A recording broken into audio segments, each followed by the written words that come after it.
All right, guys, we just wrapped up our 10K per month creator workshop.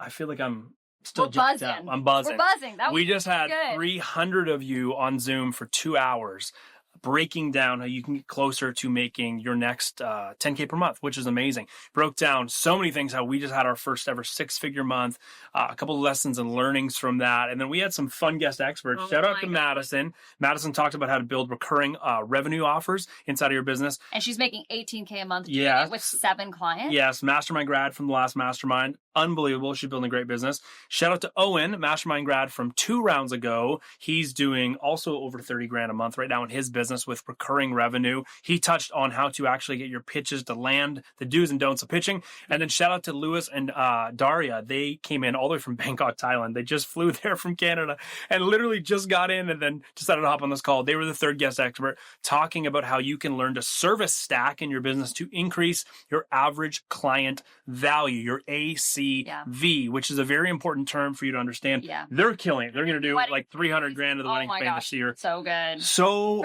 many great moments from that workshop. This was a very fun workshop. So make sure you stay till the end because there's so much goodness in there. We also did like Q&A at the end. So lots of just like the hottest questions that creatives ask, they asked it tonight and we answered it and it was so much fun.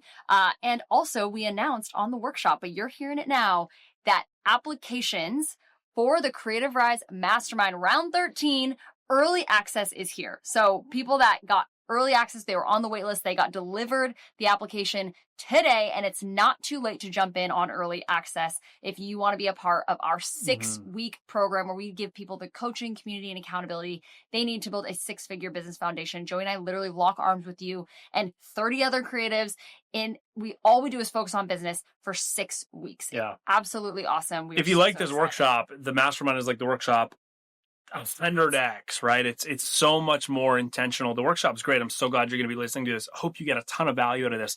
But the mastermind is just that next level because we're actually getting to meet you and get our hands in your business and start helping you actually implement and build out some of these things. So if you want early access only lasts until Sunday, correct? And then it goes public application, price goes up, and it's the whole normal launch. But we got less than 30 spots already because we've already filled a few of them just this morning from a couple people we gave early acceptances out to.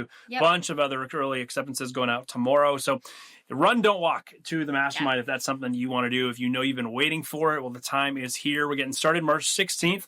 It's going to be a blast. But guys, here is the official recording of the 10K per month creator workshop. Hope it's super valuable for you and hope you enjoy. Come check it out. Well, guys, throw it one more time in the chat. Who's ready to get closer to your first maybe 10K per month? Or maybe you're like, I'm already doing 10K per month. It's kind of sporadic, but I want to get it more dialed in. Want to make it more consistent. Well, if that is you, you are in the right place. So glad you're here. Throw in the chat. Type a me in the chat if this is your first time ever being on a workshop or any type of experience here with Creative Rise. If you find Creative Rise relatively new, if you're new, throw it on in the chat. Yeah. Love it. We love to see that, guys. We love to see it. Yes. Well, we're going to be covering, this is our promise to you guys. We're going to be covering as much value as humanly possible in the next like hour and a half to 2 hours. No gatekeeping. Any question you ask, if we have time, we will get you an answer on. There's nothing about our businesses that we are not going to try and give you the best answer we can on. One of the things we love at Creative Rise is that when you bring a lot of people together and you can openly share, you can really lift the hood on what's going on inside of your business.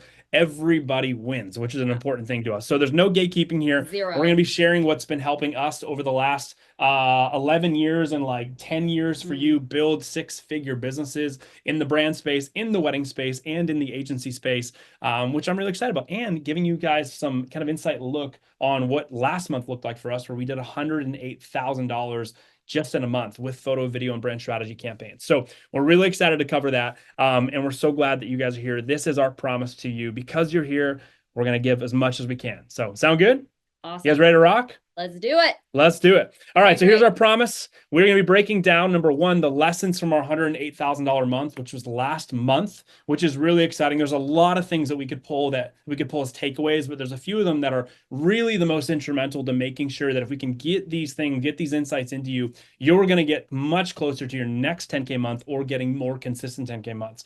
Second, we are going to have a guest expert. Shout out to Madison. Madison is going to be talking about building reoccurring offers that can scale quickly. You're going to hear her wild story of starting her business less than a year ago, and what she is doing per month is crazy. It's so cool. She's going to break that down, and you guys are going to get to learn from that. And then we're going to have the do's and don'ts of cold pitching. Throw it in the chat if you're a business that has to rely on pitching. Maybe you work in the brand space, you have to pitch. You agree? You think this is pre-recorded? This is not pre-recorded. This is 4:37.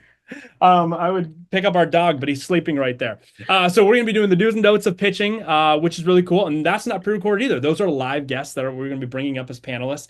And then we're going to be talking about service stacking to make more money, whether you're in the wedding space or in the brand space, with some of our favorite people, a husband-wife team. Lewis and Daria are going to come on to chat about that. And then we're going to be doing Q&A at the end. So please make sure you stick around for that. The longer this workshop's going to go, the more value you're going to get. So this is probably a good time to talk right before we jump in. If you are a note taker, highly encourage you to do that. Maybe you want to put the phone away and really dial on in and get the notepad out, or pull up something like Notion. Whatever you need to do to stay focused throughout this workshop, we really want you to do so. But please take notes. This is being recorded, but we'd also love for you to take notes, because the first step to implementation is taking notes. And you guys are not here tonight for information obesity, to just hear a bunch of things that could help you. You're here to actually hear things that are going to help you and then do something about it. So taking notes is the first step. Yeah. Sound good? Let's do it. Awesome, guys. Okay, obviously we're doing the $100 giveaway, so make sure you stay till the end. Yeah, so if you are new to Creative Rise, which a lot of you guys are, really quick before we jump into our last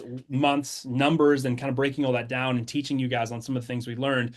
These are some photos of me when I first got started. If you're new here at Creative Rise, my name is Joey, and I was born and raised in Canada. I now live here with my wife in California, but I didn't move here until about 5 years ago. 4 years ago, yeah, 5 years ago. And this is what my life looked like when I first started my business. I started my first video agency when I was 14 years old. And if anybody can throw in the chat what camera you think I'm using on the left, the photo on the left, you get some bonus points. It's a hard guess, but if you can guess what camera that is, T6i, nope, a little bit older than that. T3i, nope. But guys, my life might have looked like what yours looks like right now, where you're maybe newer to getting a camera, or maybe you're even really, really proficient at the creative side, but you haven't maybe cracked it yet on the business side, or maybe you're not where you want to be on the business side. That was me in these photos. I was so fired up about starting my business as a teenager and getting to start to do some things, but I really, really struggled with what it looked like to get paid to do what I love. So if that is you, I'm here to tell you there's some hope for you. This is what my life kind of transitioned to look like. I went from a broke ninth grader, this is when I started my business when I was 14, to getting to travel the world shooting for awesome brands that I really looked up to as a kid and loved their products, and so much more. And it took me to 20 countries before I was 20 years old, getting to travel all over the world again, working with awesome brands. And it's because my creative was okay. Hopefully you could look at some of these things and be like, oh yeah, his creative is okay. But really what I think helped my business get off the ground and still sustains our business today is that you and I have really focused in on dialing in how we look at the business side of the business, right? So I went from a broke ninth grade business owner to a six-figure content agency owner at the age of 19, which sounds quite impressive, but it's really not, because I started when I was 14. So it took me 5 years to figure out what should have been figured out way quicker than that. And I'm going to help you tonight, because you're here, figure out the things that I struggled to figure out for the first 5 years, which is exciting. So we're super glad you're here. That's a little bit about me. Yeah.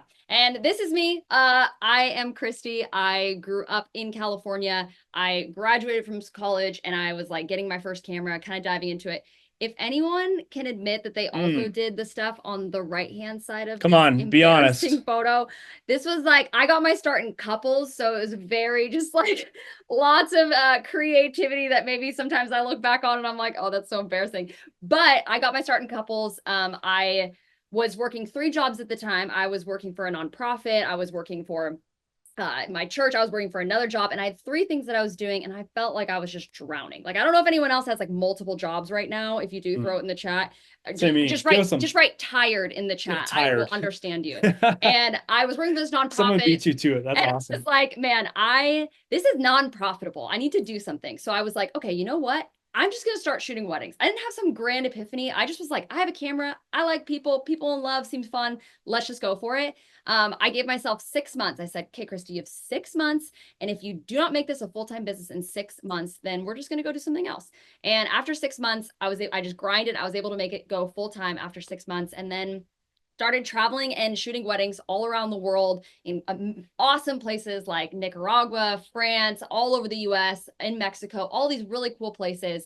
And I got to shoot with some really, really incredible clients that I just like cherish so, so, so much. I also shifted also into the commercial space, shooting for different brands like LaCroix, Beholden, Narrative Felix, all these fun, really, really cool brands, and being able to kind of merge both the couples and weddings as well as the brand side was really exciting for me. So what was really cool about just this whole experience of being self-employed is that I feel like I created a life for myself that is so different than what I think the rest of the world anticipates you doing. Go get a 9 to 5, go do this. And I was like, no, I want to do something different. I want to do something for myself. And it honestly turned into something so, so cool where I now believe business is really meant for good. It's not just meant for good for your own self, but it's also good for other people as well. That nonprofit that I used to work for that I would just get like paid pennies before, I now actually get to support them. And the top left-hand corner is a well that I was able to drill through my wedding business back in 2020, which was awesome. And so I really think you guys, starting your own business, going all in on yourself is not just great for you, but it's also great for the people around you. So we're really excited to show you how you can build a business that affects your life and others as well. Eric says that's amazing. I think that's amazing as well, Eric. And if you are here, throw it in the chat real quick. If you are someone who is in the wedding industry and you're also wanting to just dabble into brands a little bit, you're not trying to exit weddings, but you're also trying to get into some brand stuff. If you are here, what Christy's going to talk about, make sure you dial in on what Christy's saying, because she is probably one of the best people I've ever seen in the industry that balances those two really, really well, and has succeeded really well in those two. So I'm glad you are here tonight, because that's something that's really cool about Christy. This entire workshop is going to be both for, if you're in the brand space, this is absolutely going to be for you. If you're in the wedding space, all of this is applicable to you as well, which is what's so cool. And we're excited. Love it, guys. We're so glad you're here. So after that, in 2019, just to give you some more history on Creative Rise, and then we're going to jump on into things here. We started Creative Rise in 2019 with one sole focus: to build an education platform just like we're doing tonight, so that creatives just like you guys could learn how to get paid to do what you love, okay?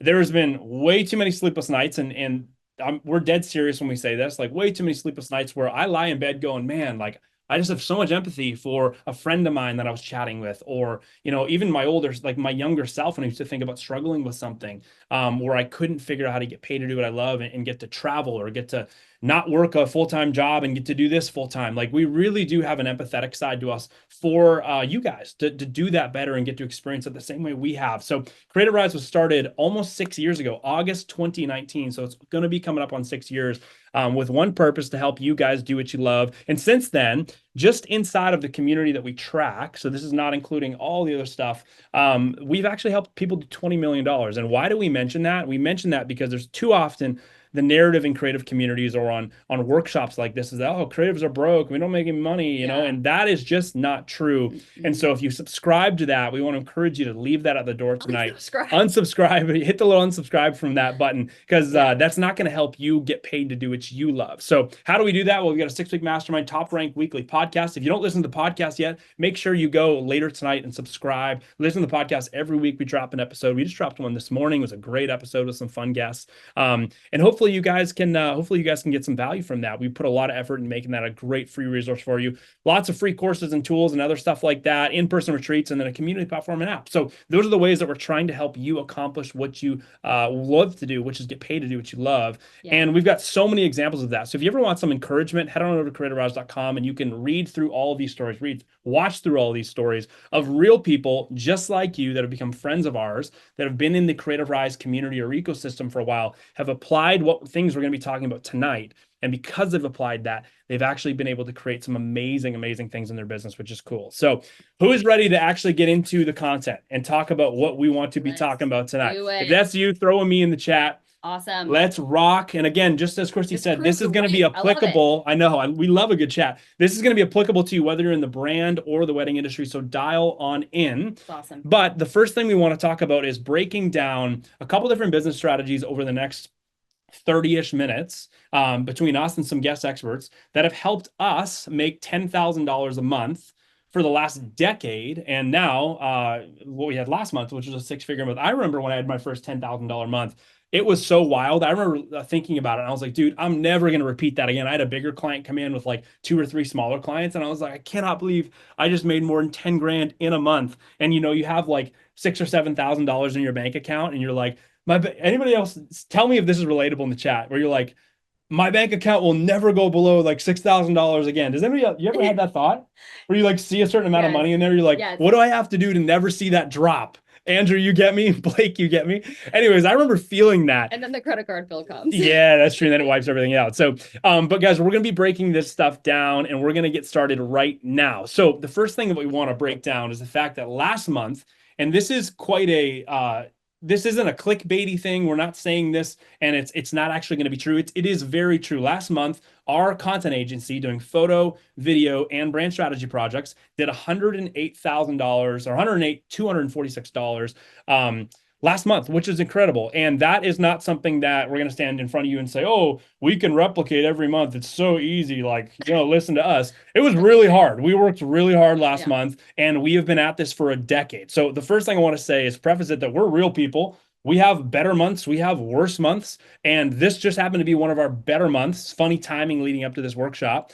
But what we're going to be talking about tonight is breaking down some of the things that we think helped build to that. And hopefully you can take some pieces from that and you can use that to get to your first 10K month, or maybe just more sustainable 10K months, or maybe your first 20K month. So really excited to break this down. But here's the first thing that if you're taking notes, I need you to understand. We did not create a six-figure month charging for our time. If you listen to the podcast, you probably hear us talk about this all the time, but we focus on value-based pricing. Everybody put in the chat value. I want to get this into your head. Ingrain it in there. Whether you are in the wedding industry or you're in the brand industry, I want to urge you. Our commission to you tonight is I feel like we need to come to you and say, hey, we need to help you switch your perspective on this and get away from charging for your time. Now, here's what the breakdown looked like. I told you we were going to be honest and open with you guys tonight. And again, we're showing you all the receipts on this stuff. This is not some clickbaity thing. We actually did $108,000 last month. And here's how it broke down. The first thing was we had 4, the chat just popped up nice and big. It's great to see all your big chat stuff here. There we go. We had 4 campaigns, 4 photo campaigns for a total of $48,000. These are photo and video campaigns. So Christy, what does one of these campaigns look like in terms of like deliverables? That's probably a question a lot of people are thinking. Yeah, so this is just 30 images, 4 reels, and all of the pre-production and planning of the campaign and the development of the campaign. So sourcing models, finding locations, all of that kind of stuff. So that's 4 campaigns for $12,000 each, which is awesome. That might sound really high to you. That might sound ballpark and normal for you, wherever you're at.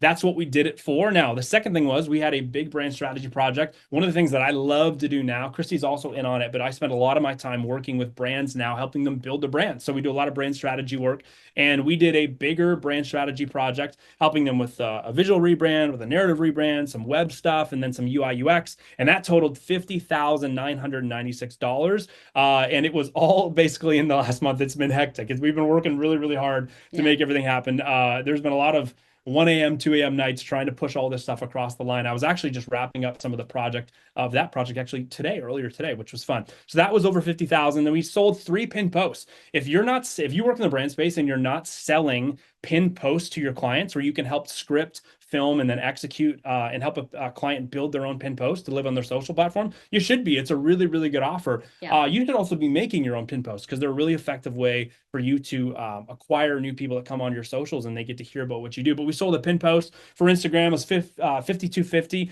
And then last but not least, we actually knew somebody getting engaged that wanted us to shoot their engagement and put together this fun engagement experience for them. It was a 2-day engagement experience, and proposal engagement that was for $4,000. So that is what totaled up to $108,000. But here's the thing, guys. Here's what I really want you to get in your heads right here.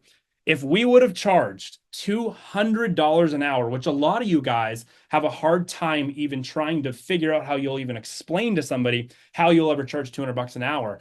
If you try and charge $200 an hour to a lot of the people you might be working with right now, they might actually come back to you and say, well, that's kind of high, man. We might go look for somebody else. If we would have charged $200 an hour, we would have only made $61,000 last month, which is still a lot of money in a month. That's still a great month. But if you do the math, we would have been losing out on $47,000 last month if we would have been charging for our time rather than the value and the outcomes that we were selling. So this is a very important thing that I want you guys to understand here. There's two different ways you can price your work. And the first thing we want to help you guys understand tonight is that you do not want to charge for your time. You want to charge for the value and outcomes. When you charge for your time, a couple things happen, right? Number one, you get compared to others. Throw me in the chat if you ever feel like whenever you give somebody a price, they just ghost you and you know that they're taking your price and going to the next guy down the road and comparing you, right? The worst. It's the worst. The worst. It is the worst. You get compared to others, Yeah. you get punished for your efficiency, and it's a race to the bottom. Yeah, the punish for efficiency part is crazy to me because does anyone else like to work quickly? Like I feel like my superpower, maybe it's probably from being in weddings that you're stuck to the schedule and you're afraid of getting yelled at by a wedding planner, but you're efficient. Like you're actually good at what you do and you're quick at what you do on a shoot. You shouldn't get penalized for that. You should actually be rewarded for that, which is why value-based pricing is so much more valuable for both you and the client. So when you charge for values and outcome, which is project-based pricing, rather than saying, hey, here's my hourly rate, here's my day rate, your project-based pricing, your income ceiling massively rises because now it's not just, hey, I'm trading the amount of hours I can work with somebody else and I have a capped amount of hours that I can physically work. You get rewarded for efficiency. People pay for speed, right? And you're also much more respected by the client. You're not being viewed as a rental. You're being viewed as a team member. So yeah, that's the difference. It's a great word. Does anybody ever feel like you're a rental? Put me in the chat if you're like, I just feel like I get rented out all the time and they just want me to show up. Yeah, they just want me to show up and they want me to have my camera and do what they need and then done, right? And you don't get paid very well for it, right? Yeah. So there's a question up here. Tyler, you asked the question, how do we actually figure that price out? Well, we knew you were going to ask that question. We're going to talk about that tonight, but that is a great question. And the reason why a lot of people end up charging for their time is because nobody explains to them, how do you actually figure out how to charge for your value? They don't have any tools to do that. And to be honest, it is a little bit more gray. It's a little bit more complicated, but we want to work with you guys tonight to give you some insight on how you can do that based on how we do that. So that is the next question. So how do you charge for the value of your services rather than the time that you are actually putting in to make them happen, right? That is the name of the game. That's the question for tonight. So throw again real quick. What industry are you guys in? Throw it in the chat real quick before we move on. Photo, video, brand. Awesome. Brand. Beautiful. Okay, Love cool. it. So as I'm talking, I want you to think about your industry and think about how this applies to you. Okay. Yeah. So this thing is the first step. This is the first step to learning how to do value-based pricing. Yeah. So play the role of the doctor. Okay. So I want you to think of yourself maybe in how you currently approach a sales conversation where you're like, okay, like, just tell me what you want, right? Like it's oftentimes like, well, how many hours do you need? Okay, what kind of photos do you want? How many videos do you want? Or someone comes to you and says, here's what we want. What's your price? Yeah, what's your price? That's very common. The shift that we've made and that when we were first making money in our creative business, we didn't do, and it hurts you, but the shift, it makes such a big difference, is playing the role of the doctor. Think about when you go into the doctor's office. They're not just like, all right, here's a pamphlet of all the surgeries. Let's say you come in and you like broke your arm or something like my arm. My arm hurts. And they're fell like, off my bike. Which surgery would you like? Go ahead and just pick which one. Pick how many needles you want. Pick how many of this, right? No, you're going to the doctor because they are the expert. And I want you in your head to go, okay, I am the expert. They are coming to me because I am the expert and I have authority in this space. And so you want to act like the doctor. When you go into the doctor's office, they don't just list out all the surgeries and say, pick one. They go, okay, well, talk to me. Where does it hurt? Okay, did it hurt here? When you move your hand like this, does this hurt? Okay, like this. How'd you do it? How'd you break your arm? Okay, where do you want to be with your arm in the future? Are you playing professional sports? Are you just want to have mobility back? What does that look like for you? What do you want that to be? Okay, we've got actually a few options for you, but I would recommend this surgery so that you can get the most mobility out of your arm for what you need, right? They're diagnosing the problem and giving a solution. That is what you as a creative do. You diagnose your client's problem, whether it's, hey, they are a social media manager for this company and they need organic, awesome social content that's going to convert their people, right? If you just get, oh, pick all these packages, no, diagnose the problem and go, okay, well, who do you want to be reaching right now? How do you want to be reaching them? What does your audience really take to? More video, more static? What do you think? Like start having those conversations where you're asking questions about where they want to be, their dream outcomes, and then giving them actual diagnoses and actual solutions in order to get there. So you're selling outcomes. You're not just selling packages, right? You're selling or your time. Yeah.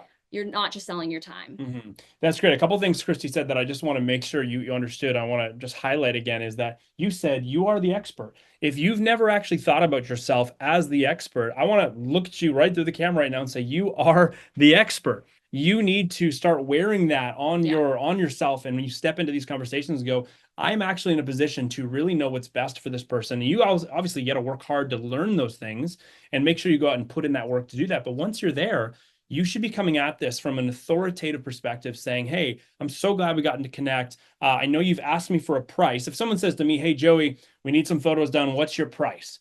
My response to them is, well, my price is really going to vary depending on what you need. So why don't we have a conversation about what the project looks like?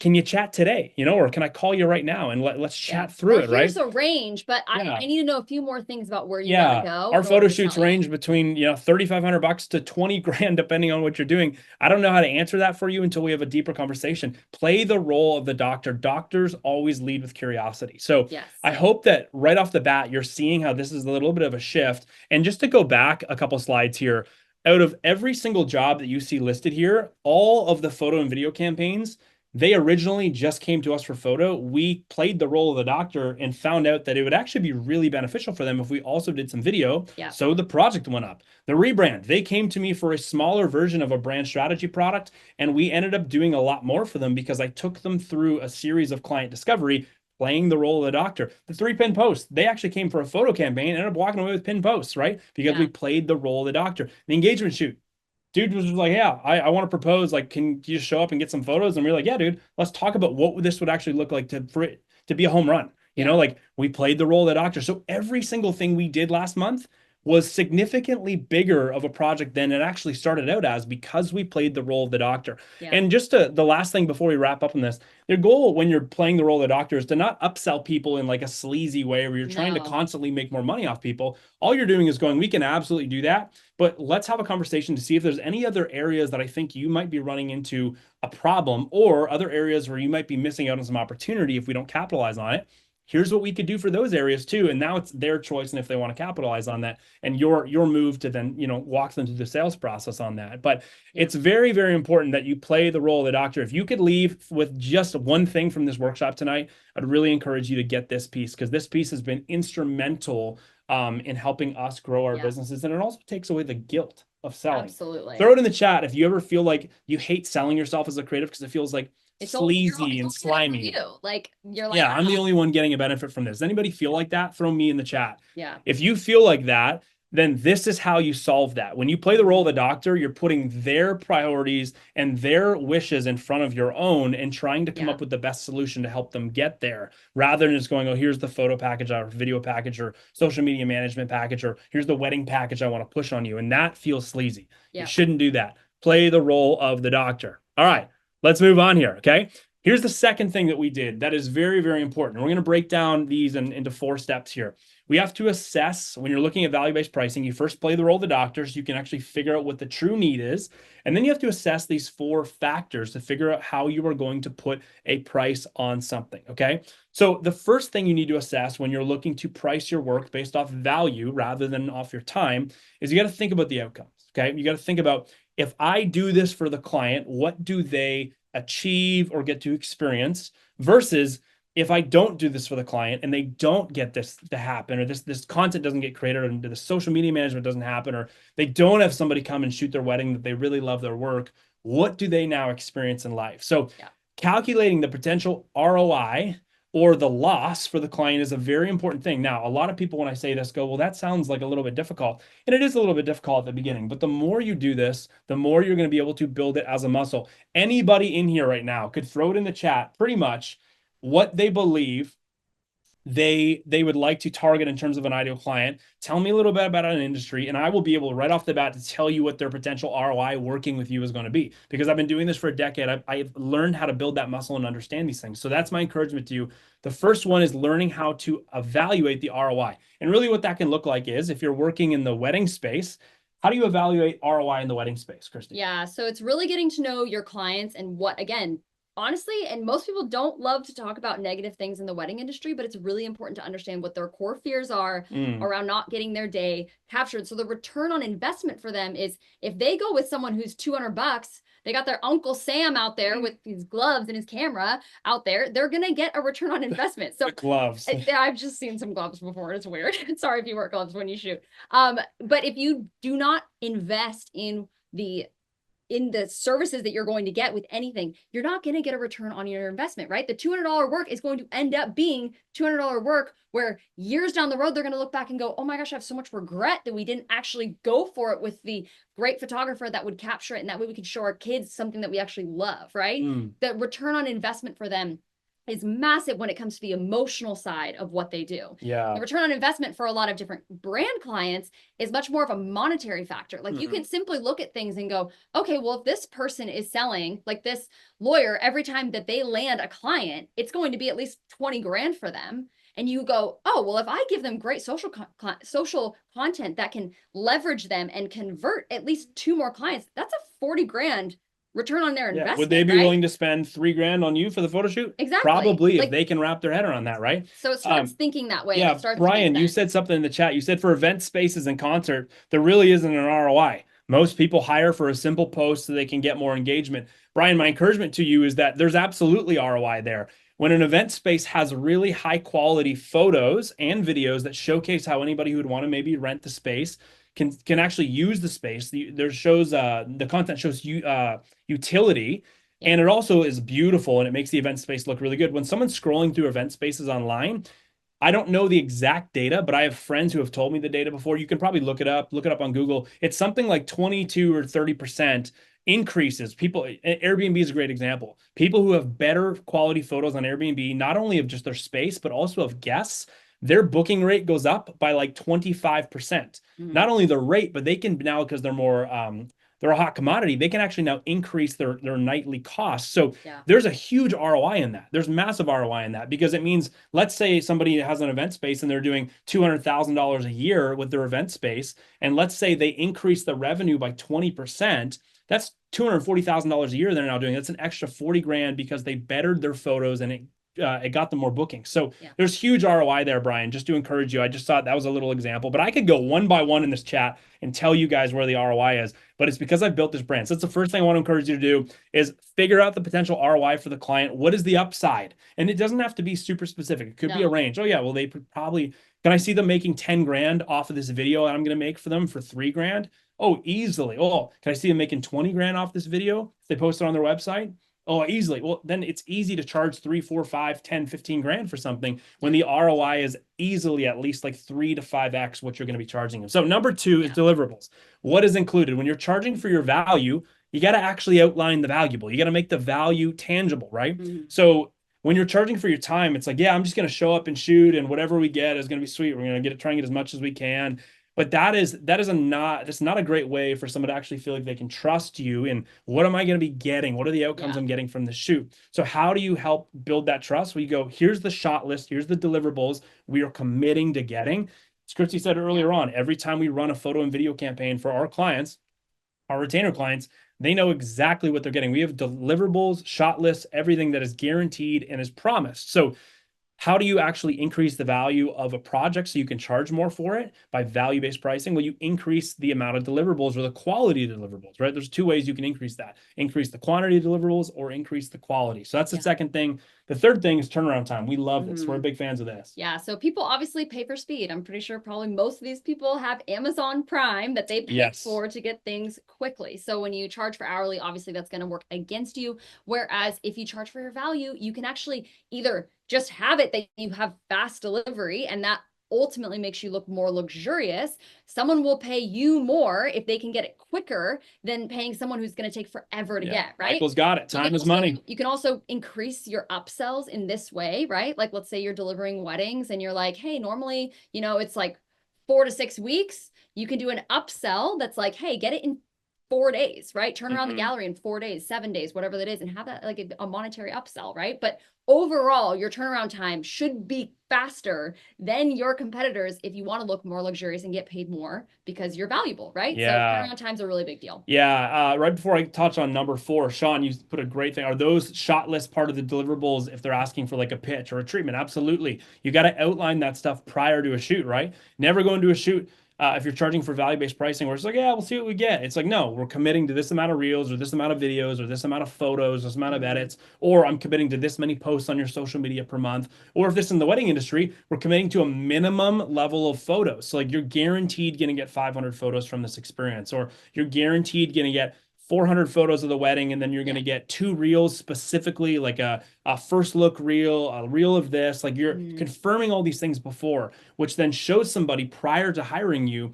wow, that's actually really valuable. And then and probably because of that, you can increase the price because you're actually declaring how there's increased value, which is really important. So wedding people specifically, I know a lot of times it's like, oh, here's my 6, 8, or 12-hour, 10-hour package. You can still have hours be a part of your package, but switch it to up to X hours. Not like, hey, I'm selling you 8 hours of my time. It's like, hey, book this package that has all of these deliverables, strategy calls, all those types of fun things, maybe a gallery, whatever it is, those little things that you put in there to make it look really valuable, and then have like up to 8 hours. So if someone wants to say, oh, I only need you for 2 hours, great, you can have my up to 6-hour package because that's specifically made for you, right? Boom. So just go for it. Yeah, exactly. Risk reduction, to wrap up on this slide right here, risk reduction is one of the things that so many creatives overlook. And it is the most important thing in my life right now to landing deals. If you would have looked at some of the deals that were up on this page earlier, and you're like, how does somebody land a $50,000 deal? It is entirely basically risk reduction. How do I prove to them in the sales process that if you work with us, we have a committed plan? Here's the steps, here's maybe even the dates on what we're going to do in order to help you achieve the value that you're coming to us for, or the outcomes that you're signing on for. You want this type of a brand or a rebrand happen? Well, here's all of the Zoom calls and strategy days and things on our end that we're going to have to do in order to get you there by X date. Like if I can show that, it massively reduces the risk versus just saying, oh yeah, I think we could do that by that date. Like there's a lot of risk in that. There's no guarantee because people trust plans, right? It's like when you get in an Uber. Let's say you jump in an Uber and you say, oh yeah, I'm going to this place. And the guy goes, oh yeah, I think I've been there before. It's like 45 minutes away. Is that east or is that west? He's like, we'll figure it out. Versus some guy going like, oh yeah, you want to go there? Great. I've got it up on my screen. We're going to get there at an ETA of whatever the time is. You can trust that, right? So the same thing goes for your business, whether you're in the wedding industry or you were in the brand industry. How you break down how you're going to help a client achieve value, achieve the outcomes you want, massively reduces the risk in hiring you. And people that have less risk can charge more, right? Which is a very, very important thing. So that is crucial, guys. Risk reduction is very, very important. Here's the third thing, and we're going to give you guys access to this at the end of the call. If you want a head start on this, we actually built a pricing calculator. We'd love to give you guys free access tonight. It's online, so you just go to creativehouse.com. We'll give you the link for it later, and you can scroll through and you can change different things, and it's going to change really the number of the project, and it's going to give you a range at the end. Hey, for this project, you should probably charge between this amount and this amount. So this goes for weddings and it goes for brands. The end of the call, you're going to get access to that, which is cool. Last but not least, this is a very important one. Yes, it's creative community that exposes what the heck people are charging, right? It gets the gatekeeping out of the way and getting with people who are not going to be like competitive and weird with you, but people that are actually wanting to see you succeed, that are also in the industry, who are like, hey, let's talk about it, right? Hey, I've got this deal. They want this many images. They want this many photos, or it's this wedding in this place. I don't know what to charge. What do you guys think? When you're doing that within community, it just exposes everyone's starting at prices, and it just gives you a lot of confidence. So anytime Joey and I, like this happens all the time when we're thinking about pricing for like new projects or things like that, we're always thinking like, okay, running through all of these things in our mind, but then we always talk to at least a couple people that are in the industry going, hey, like, what do you think about this number? Does this make sense? Does this equate with the value? What do you think? And being able to bounce that ideas not only gives you better prices, but also just gives you more confidence to sell it. So this is a very important one. So whether it's creative community, something to do with Creative Rise, or whether it's locally, whether it's through a coffee shop logo, whatever it is, we just want to encourage you to get more creative community around you, because when you do so, you get exposed, just like tonight, to like what's actually working in people's businesses. And that massively helps you understand value-based pricing. Denise, we're going to lose that question in the chat. It's a great question. Please throw it in the Q&A panel. That way we can actually get to it later on. Great question. We're going to touch on that later on. Guys, who's ready to hear from some guest experts? Throw in the chat. Let's go. We're going to be talking about some really, really, really cool things. So as you guys are throwing that all in, we are going to pull up our first guest expert, which is Madison. And she is here to talk about some incredible stuff. I'm going to bring her up, promote you as a panelist. Let's go, Madison. Madison, what's up? Can you see us? You're coming on up. All promoted right. you as She's a jumping in. panelist. Oh, Here she is. What's up, Madison? everyone type in, hey, Madison, in the chat. Welcome her. Madison, thanks for being here. Oh my God, Yes. thanks for having me. Madison, go ahead and pull up your screen share and what you're going to be talking on. Guys, get out your notes. What Madison's going to be talking on is awesome. This is thick. She's incredible, but we've known Madison for a long time. Yeah. But knowing Madison as a business owner is actually pretty new. Madison, you started only about like 6 months ago, right? Last Yep, fall. September. And your story of growth is incredible. So, guys, dial on in. Yeah. Madison's about to kick it off and talk on some really fun stuff here. So, Madison, the floor is Take it away. yours. Sweet. Well, hey, y'all. My name is Madison Tremblay, and I started a social media management company September of 2024. So just 5 months ago. And something that actually helped me get the courage to start was a workshop like this that Joey and Christy did just before I started. So super excited that y'all are here and excited for you guys to keep learning from them. So, who is exhausted by not knowing how much money your business will make the next month? Type me in the chat because I have been there. It is exhausting not knowing if you're going to get the clients and get the cash. So it is so relatable. Yeah, I see a lot of me's in the chat. So I get it, but there is a solution for you guys. So today I am covering building a repeatable, recurring offers that can scale quickly because that is the key. Because I was able to build a business off recurring offers, I now make $18K a month, which is crazy because I only have 7 clients. That is a 350% increase of what I was originally making at my 9-to-5 job. Not only that, but I get to work from home. I have a super flexible lifestyle. I can work in the mornings, I can work at night, I can go to Tahoe. And like Joey and Christy were talking about, I'm paid based on value instead of hourly. Like I saw a ton of people in the chat, efficiency is key, and I love to be efficient. But then I wouldn't be paid enough. So making sure you're paid by value is super important, especially when you're creating recurring offers. Less than a year ago, like I said, I worked at a 9-to-5. I was an admin assistant and my salary was capped. I couldn't see my future there. I don't even think it was even possible to really grow in the job that I had. So I knew that I needed to make a change. And with Joey and Christy doing Creative Rise, I knew this was something I really wanted to jump into. So I decided I was going to start my social media management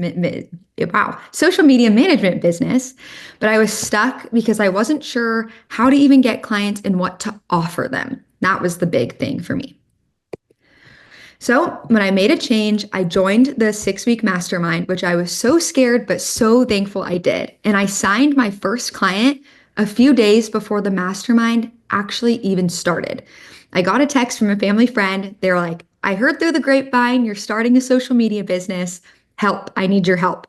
And frantically, I had no idea what I was doing and gave him a random offer. In hindsight, probably shouldn't have done that, but I made a recurring offer. So that was good, but I was offering them something way too cheap. So I got my first 2 clients. I made custom packages for both of them, and it was honestly awful, very overwhelming. I offered them an $800 package, and now that current package is over $3,000. But I was worried that they wouldn't see the benefit, especially because I said it was a reoccurring offer. But this is why this does not work. When you create custom offers for every single client, you're wasting your time. You don't like you have authority. You can't master selling it, and you're never going to fulfill it. Your brain is going to be confused with all the different clients and all of the custom things that you offered them. So instead, I've decided to build 2 different offers that I can rinse and repeat. So I built recurring offers that I could sell to my ideal client. So now every client I have either has one package or the other. Super easy for me and super easy for them. So focusing on reoccurring offers has helped me because now I've increased sales. I know what I'm getting paid every single month, and they also know what they're getting every single month. It reduces chasing new clients. I always sign 3-month contracts to begin, and then after those 90 days, they can either sign a 6-month or a year contract. And then it also helps me crush it for my clients. I know the rhythm I need to be in, and I've built systems for myself where I know what to do with each client. And then I was able to grow my business to a 6-figure run rate my first 6 weeks, which was a dream of mine. So it was super cool. So my 2 offers are right here. No gatekeeping. You can see exactly what I offer my clients. So what is included is a monthly strategy call, posting 3 times a week on 2 platforms, 5 stories, daily community engagement, an analytics report every 30 days, and a 2-hour content shoot per month. So that is my typical package that I offer. And then the other one is on the right. It's the same thing, but minus the content shoot, because some people have the content or they're too far for me to even get the shoot. So those are my 2. So here is how you guys could build your own recurring offer. First thing is to pick an ideal client. The second, isolate a problem that they deal with every month or quarter. So then you can keep helping them. The third thing, think about what happens if you don't fix that problem. Fourth, build an offer that solves that problem in a cost-effective way. And then, of course, last but not least, 5, build it, brand it, market it, and sell it. So here's an example that might help. So I work with a lot of real estate agents in my area. So that would be my ideal client. A problem that they might have every month is they're not selling enough homes. If they don't fix that problem, obviously they're not going to be making money. So I have an offer that ensures that they're on social media, getting their face out there, getting clients, sellers, buyers, all the things. And so now it's a consistent rinse and repeat. So the takeaway is make sure you find a problem your client deals with monthly and then create a recurring offer and start selling. Let's go. Go, Madison. Madison's so great. Guys, throw it in the chat. Pump up Madison. Yes. Throw it in the chat. A takeaway that you have from something she said that stuck with you, because Madison, I love your story. Like the fact that you started this 6 months ago and you were like in another 9-to-5 job making 350% less than what you make right now. Crazy. It's insane. That's amazing. You worked so hard, but you also just took good strategy and just used it, which is awesome. So way to go. Yeah. So guys, one of the ways that you can build to 10K months quicker is by doing what Madison just talked about, building recurring offers. Madison, how much of your time every single month are you running around chasing new clients? Well, how many hours do you give to that a month? Maybe 1, if that. Exactly, right? Sometimes.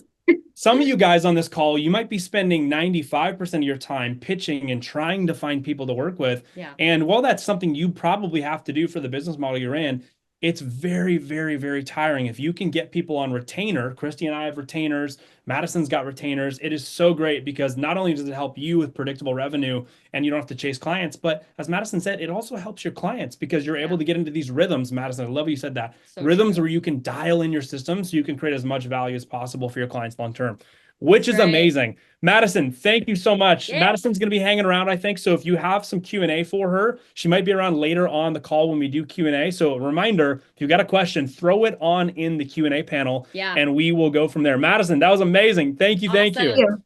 We are going to jump over to the next guest expert. We got my man, Owen. Owen is, he's been around. He's been around Creative Rise. If you've been on the podcast or you've seen anything, you know what it is like to hear from Owen and learn from his story and what's going on. Yeah. We are just going to pop Owen up, pop Madison back down. Owen, what's up, baby? How are you? What's going on? How we doing? We're doing good, dude. Pull up your slide deck. We're getting ready for you to rock. Yeah. I love it, guys. Well, just like Madison, make sure you pull out some notes. Owen is going to be breaking down what he's talking about tonight. Quick shout out to Owen. Owen runs an agency called Native Release based in Missoula, Montana. Beautiful place. And we first came across, Owen, when did we first connect and start to hang out and chat about all this stuff? Maybe like, what, a year and a half ago, maybe now? Something like that, yeah. Yeah. Well, since then, Owen, when we first met, actually, Owen had a pretty strong business, but he has massively made that business even stronger through what he's going to talk about today. But dude, super proud of you and all the growth you've had. You know that we tell you that all the time. But guys, dial on in because Owen is about to bring some heat. Let's go, bro. All you.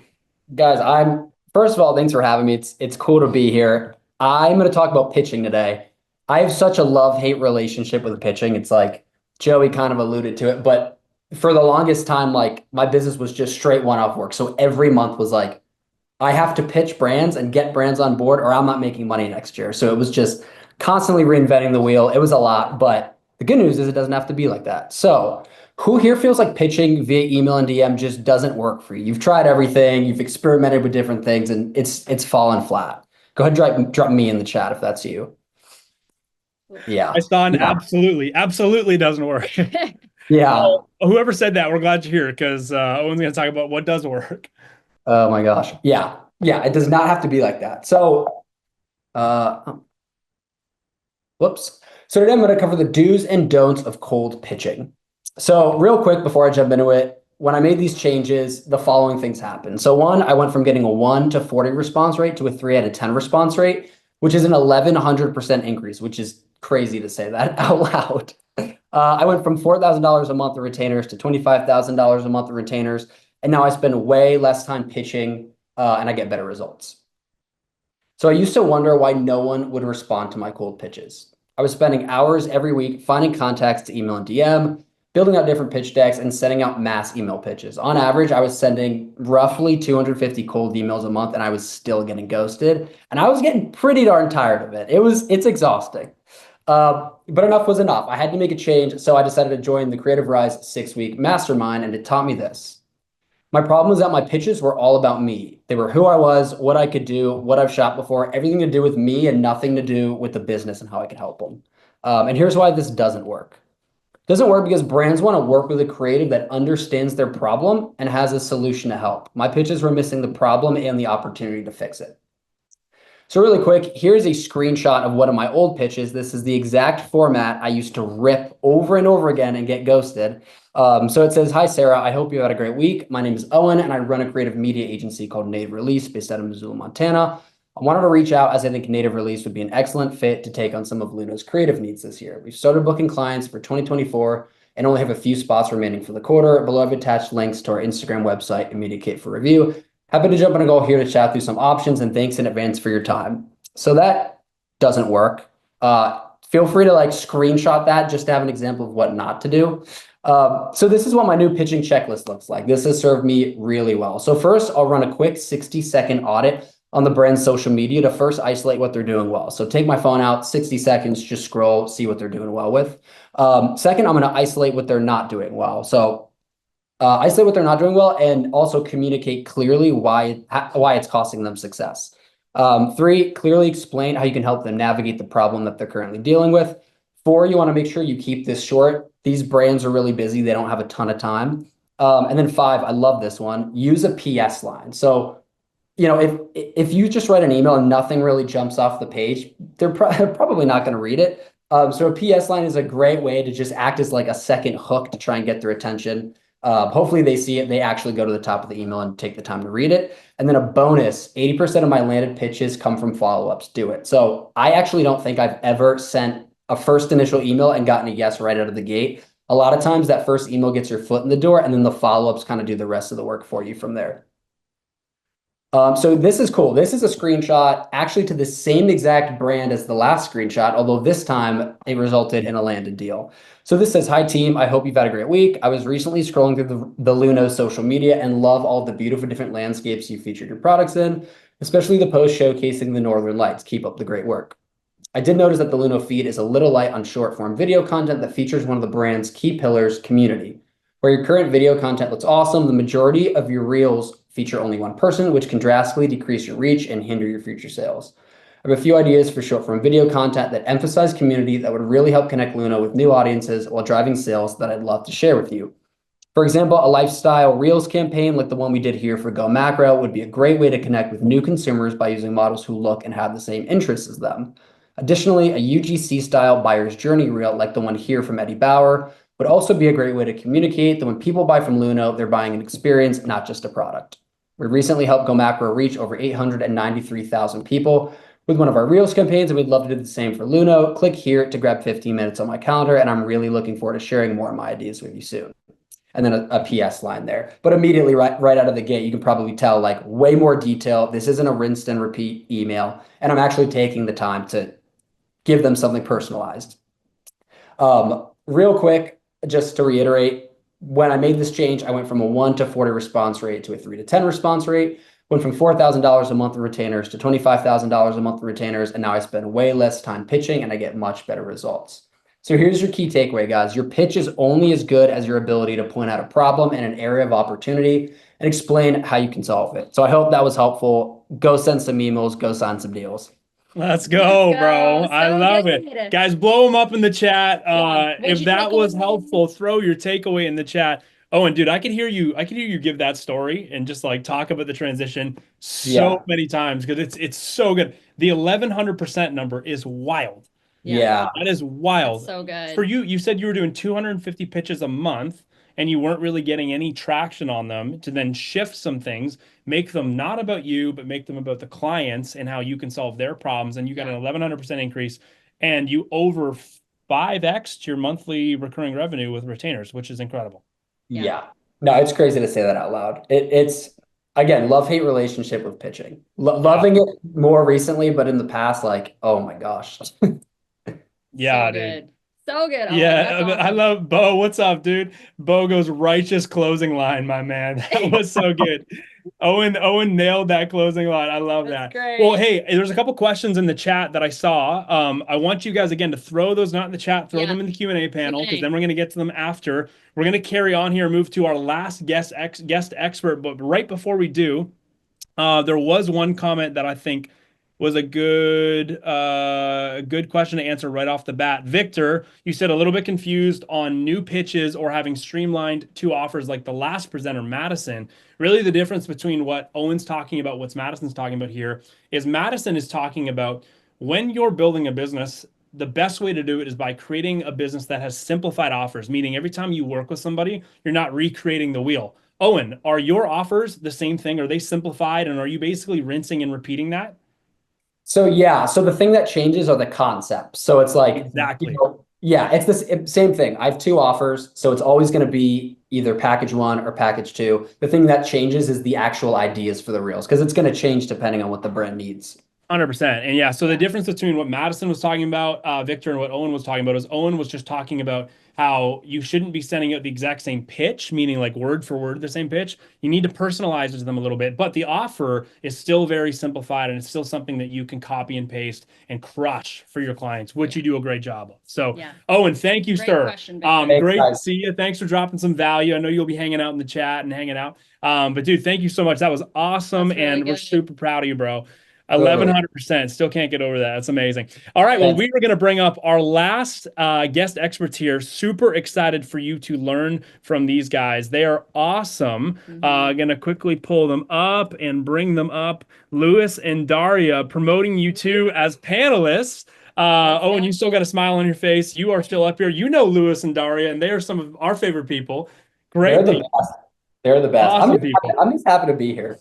Yeah, dude. All right, dude. We're going to throw you back down to an attendee. Bring up Lewis and Daria. Lewis and Daria, can you guys see us? Can we see you? Jumping on in. Almost here. There you are. What's up, friend? There's technical issues there. Oh, yeah, you're good. Tell everybody where in the world you guys are right now. Yeah, so we currently just got here to Thailand yesterday, actually, and we're from Toronto, Canada initially, so pretty long flight to get over here. We're super excited here to be here, though. We're going to be here for 2 months in Southeast Asia. We're very lucky. Man. Well, we want to say from us and a bunch of other people on this call, we want to say a big thank you for taking the first day, basically, of your 2-month trip through Southeast Asia to spend some time with us and share with us. Helping fellow Yeah. For sure. We're stoked to be here. Thanks for having us. Of course. Well, hey, you guys are some of our favorite people. We were just with you guys down in the desert a couple weeks ago for our Inner Circle retreat. Guys, when we say that these two have an awesome business, like lean in. They've got an awesome business, and what they're going to be talking about today is so applicable to you if you are in the brand space. It's so applicable to you if you're in the wedding space, which is where these guys primarily come from. Super excited for you guys to share. So why don't you guys go ahead and pull on up your doc. And we'll get ready to rock. But we're so excited for everybody to hear from you guys because we love your business and what you guys are doing. Awesome. Thank you guys so much for the introduction. And yeah, we're really excited to share with you guys some of the strategies that have been really working with us to not only double our revenue, but this year really triple it. My name is Louis, as we already got introduced. And we're the co-owners of Daybreak Studios, which is our wedding company here. So Daria's going to walk you guys through some of the figures. Love it. Hey, just click the, we can't actually see it yet. Maybe there's like, if you click on the share button and then there might be like, Copy that. Secondary button, confirm. push. Yeah, they make you opt in like twice to share. Okay, sorry. I'm not getting the second share button here. Okay, you're big good. green button in the bottom, probably. Click the share button, then you click on the tab you want to share. Are you guys seeing that, Louis? Nope. Well, we'll sort this out somewhere. But... Okay, hold on 1 second. Hosts and panels can share. I got the initial one to share a screen, but there's nothing green at the bottom to say share. Okay, well, last thing, and then we'll pull it up on our end if you can't. But once you click the green button that says share, click on the desktop or screen you want to share, and then there should be a blue share button underneath that. Do you see that or no? Nope. Okay, here's what we're gonna do. It's not in Thailand. Here's what we're gonna do. Yeah, maybe not in Thailand. Hey, that's okay. We're gonna pull it up here. I'm gonna share for you, and then you guys can just rock through, and I'll just do my best to keep pace with you, and we'll roll with that. How's that sound? Yeah, that sounds great. Let's do it. Hey, makes the dream. we're improvising here, guys. We love it. We're improvising. Yeah. All right. So Thanks, everyone. here it is. You guys rock, and just tell me when you want me to change, and I'll rip through. Okay, awesome. Okay, sounds great. Yeah, so again, as we were saying, thank you guys for the technical difficulty here. But so Daria's going to walk you through some of the figures, and then we're going to get started here. Amazing. So last year in 2024, we did $203,000 in sales, which was very exciting for us because the year prior, we were just at the $90,000 mark. This year, we've already projected at $306,000 in sales. And what we offer is wedding photography, videography, and content creation. Louis launched Daybreak Studios in 2020, and I joined in 2023 as co-owner. And our target market is really the luxurious Toronto and destination wedding space. Amazing. So yeah, out of curiosity, does anyone here feel that what you're currently selling and how it's priced is a bottleneck for your business? If that's you, type me in the chat. Blowing up in the chat. So what we want to cover with you guys today is how to increase your income by increasing your average client value. That's one of the things that we found to be really powerful in our business model here. And if you don't know what that means, the average client value is really a fancy term for the average amount of money you're getting from each individual client. When you increase your average client value, of course, you're going to make more money as a result. Which we all want. Yeah. So in my case, I started the business as a solo wedding videographer, and then I ventured on the journey of becoming a photographer as well, offering photography. And then we started offering content creation in our business as of late. Because we've implemented these changes in our business, we've increased our individual package price by around 70%, if not more. And although we still give our clients the option of booking individual services, whether it's photo, video, or content creation, we're really finding that they're coming to us for all three. So really, that's what's ballooned our income and our profit margins. Sorry, just to go back to that one super quick. But yeah, so we went from making $90,000 per year to now over $200,000 per year. And we've been getting a lot of positive feedback from our clients as to how we're making their life easier. Because instead of them having to go to a photographer, a videographer, and a content creator and go through the interview process with a bunch of vendors, we're really guaranteeing them that service under one brand. And that makes their life so much easier as well. So yeah, I used to feel back when I started a lot of pushback as I tried to increase my pricing, and I was really unsure of myself on sales calls. I was stuck at an average booking about $3,000 per video. Again, I was only offering that at the time, and I felt capped on what we could make, and I was starting to burn out as I started to do more weddings, but I wasn't really feeling the positive impact of that on a profit level. Daria at the time was working a 9-to-5 job. And we really wanted to not only work together, but really benefit from some of the life freedom that comes with having your own business. And that at the time was really just a pipe dream. So I knew I had to make a change. I decided to join the Creative Rise 6-week mastermind.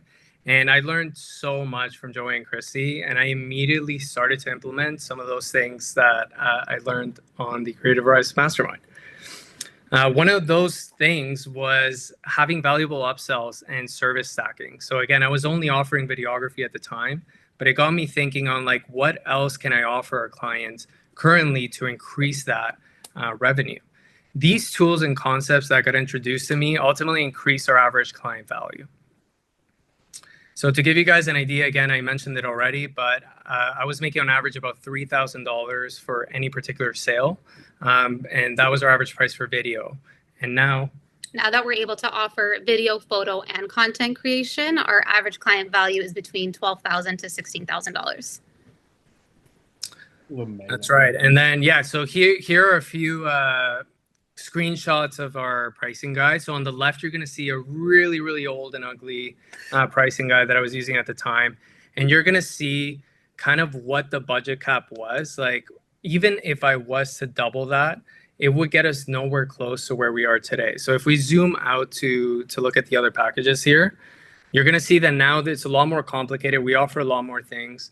Not only did we creep our prices up and double them from where we were, but we're now offering multiple services. And if you do the math on adding these all up together, like the maximum that we can make on a given sale is like $17,500, which would have been an absolute dream and inconceivable a few years ago.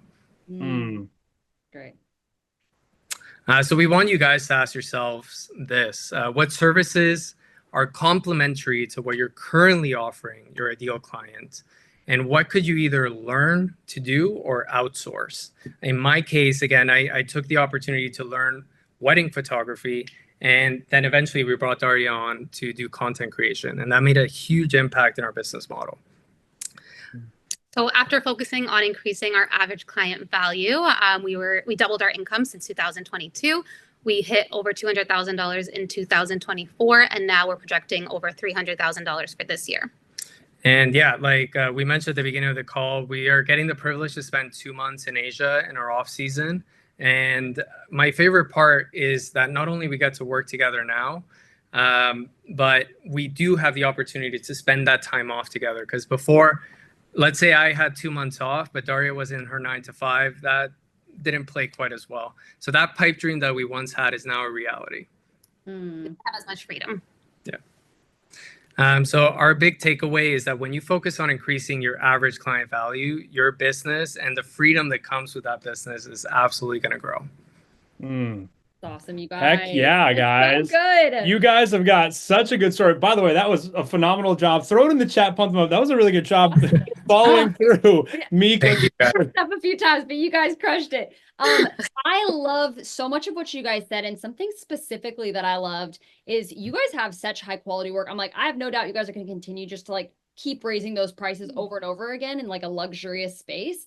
But if you're sitting here going, okay, I want to work locally to my town, like maybe you're in the Midwest or you're in a market that's not as high, but you want to keep increasing your income in the wedding space. Like if anyone's listening and going like, oh, well, I can only charge this much for, you know, wedding photography or for a film, and so I'm always going to be capped in my business. Take a leaf out of this book, go, what else can I offer to increase the amount that I'm getting, but not necessarily increasing their budget, right? Like this is such a great way to continue to stay in your space, but increase the amount of overall revenue that you're going to have. So way to go, you guys. This is incredible. Yeah, we're super proud of you guys. Daria, why don't you just for like 30 seconds touch on what wedding content creation is? I know a lot of people on this call probably now know what it is. Last year, the same time last year, we would have asked you that question. Most people would have no idea what it is. So, Daria, what is wedding content creation and why is it a great add to the business of Daybreak? I think what's great about what Wedding Day content creation is, it's really just bringing additional member from the team to a given wedding day, where they're really working alongside the photographer, videographer, and capturing basically all the BTS of the day. What our clients and what clients in general love the most about it is just the fact that they're able to get all of this within 24 hours. So a lot of the times you're waiting for your photo, your video between 1 month to 6 months. And, you know, brides and grooms, they're eager. They want to relive their day right away. Okay. And so be able to like literally wake up the next day and just scroll through like 700, 800, 900, 1,000 videos of everything, I think to me is priceless. And why I'm so passionate about it is because when we got married, we didn't have like wedding day content creation at the time. And I always think to myself, whenever I am at a wedding day, like what kind of footage would I wish like that I had? So that's why we love it. That's so Same good. with me, Daria. I know. I wish you were at our wedding as well, because you would have. I wish too. That would have been so awesome. I love it. Well, guys, Yes, pump the iPhone up stuff, so Lewis good. and Daria one more time in the Yes, chat. Thank you, and guys. then That your was takeaway so was from the awesome. chat. Throw it in the your takeaway in the chat. But a way to get closer to your next 6 figures or 10K a month, guys, is by learning to value stack your services, right? Yeah. Lewis said that they have over doubled their revenue because they've learned how to add more services on and increase their pricing and all of that, but which is really important. So if you're in the wedding space, you need to consider maybe doing something like wedding content creation. It's a really easy thing to do, and it's mega value for the clients, which is awesome. That's so a good we are going to jump on back into this, and which you is guys, really we've got our exciting. $100 giveaway. We've got our link for the free pricing calculator. We also have another bonus thing for people that are only live here right now. Yeah. So you guys are awesome. This has been such a fun workshop already. And then we've got a Q&A coming up. at the end, which is our favorite thing to do. So make sure you're throwing those cues into the Q&A so that we can answer them later. We're so excited for that. So some of you might be sitting here, pull up the chat right now, especially if you're still with us. You might be feeling closer to your 10K per month already. If you feel that way after being on this workshop, I want to see who it is. Type me in the chat. If you are feeling love like it. We're so glad. Closer, that's awesome. That's awesome. At the same time, you're probably also considering what other roadblocks you'll hit outside of what we taught you in this workshop and what these guest experts taught you. Put a little me in the chat if that's also you. You're like, okay, yes, all of those things are going to help me get so much closer. And yet also there's all these other things that are just going to stop me. I know they're going to stop me. Okay, so this is the creative reality. And I want to address this for a second because I feel like we have succumbed to this. I know so many creatives, I'm sure you have succumbed to this as well, is that you look at other people's businesses and you only see the tip of the iceberg. You see the, hey, oh my gosh, look at this sick job I got, or, oh, you hit 100K month, or you hit a 10K month, or I'm traveling for work, or I'm doing this. You're seeing all the highlight reels of the top of the tip of the iceberg of someone's business. And you think that's all it is. It's all of them just winning, doing that, whatever it is. And what you don't see is all the stuff that happens under the surface.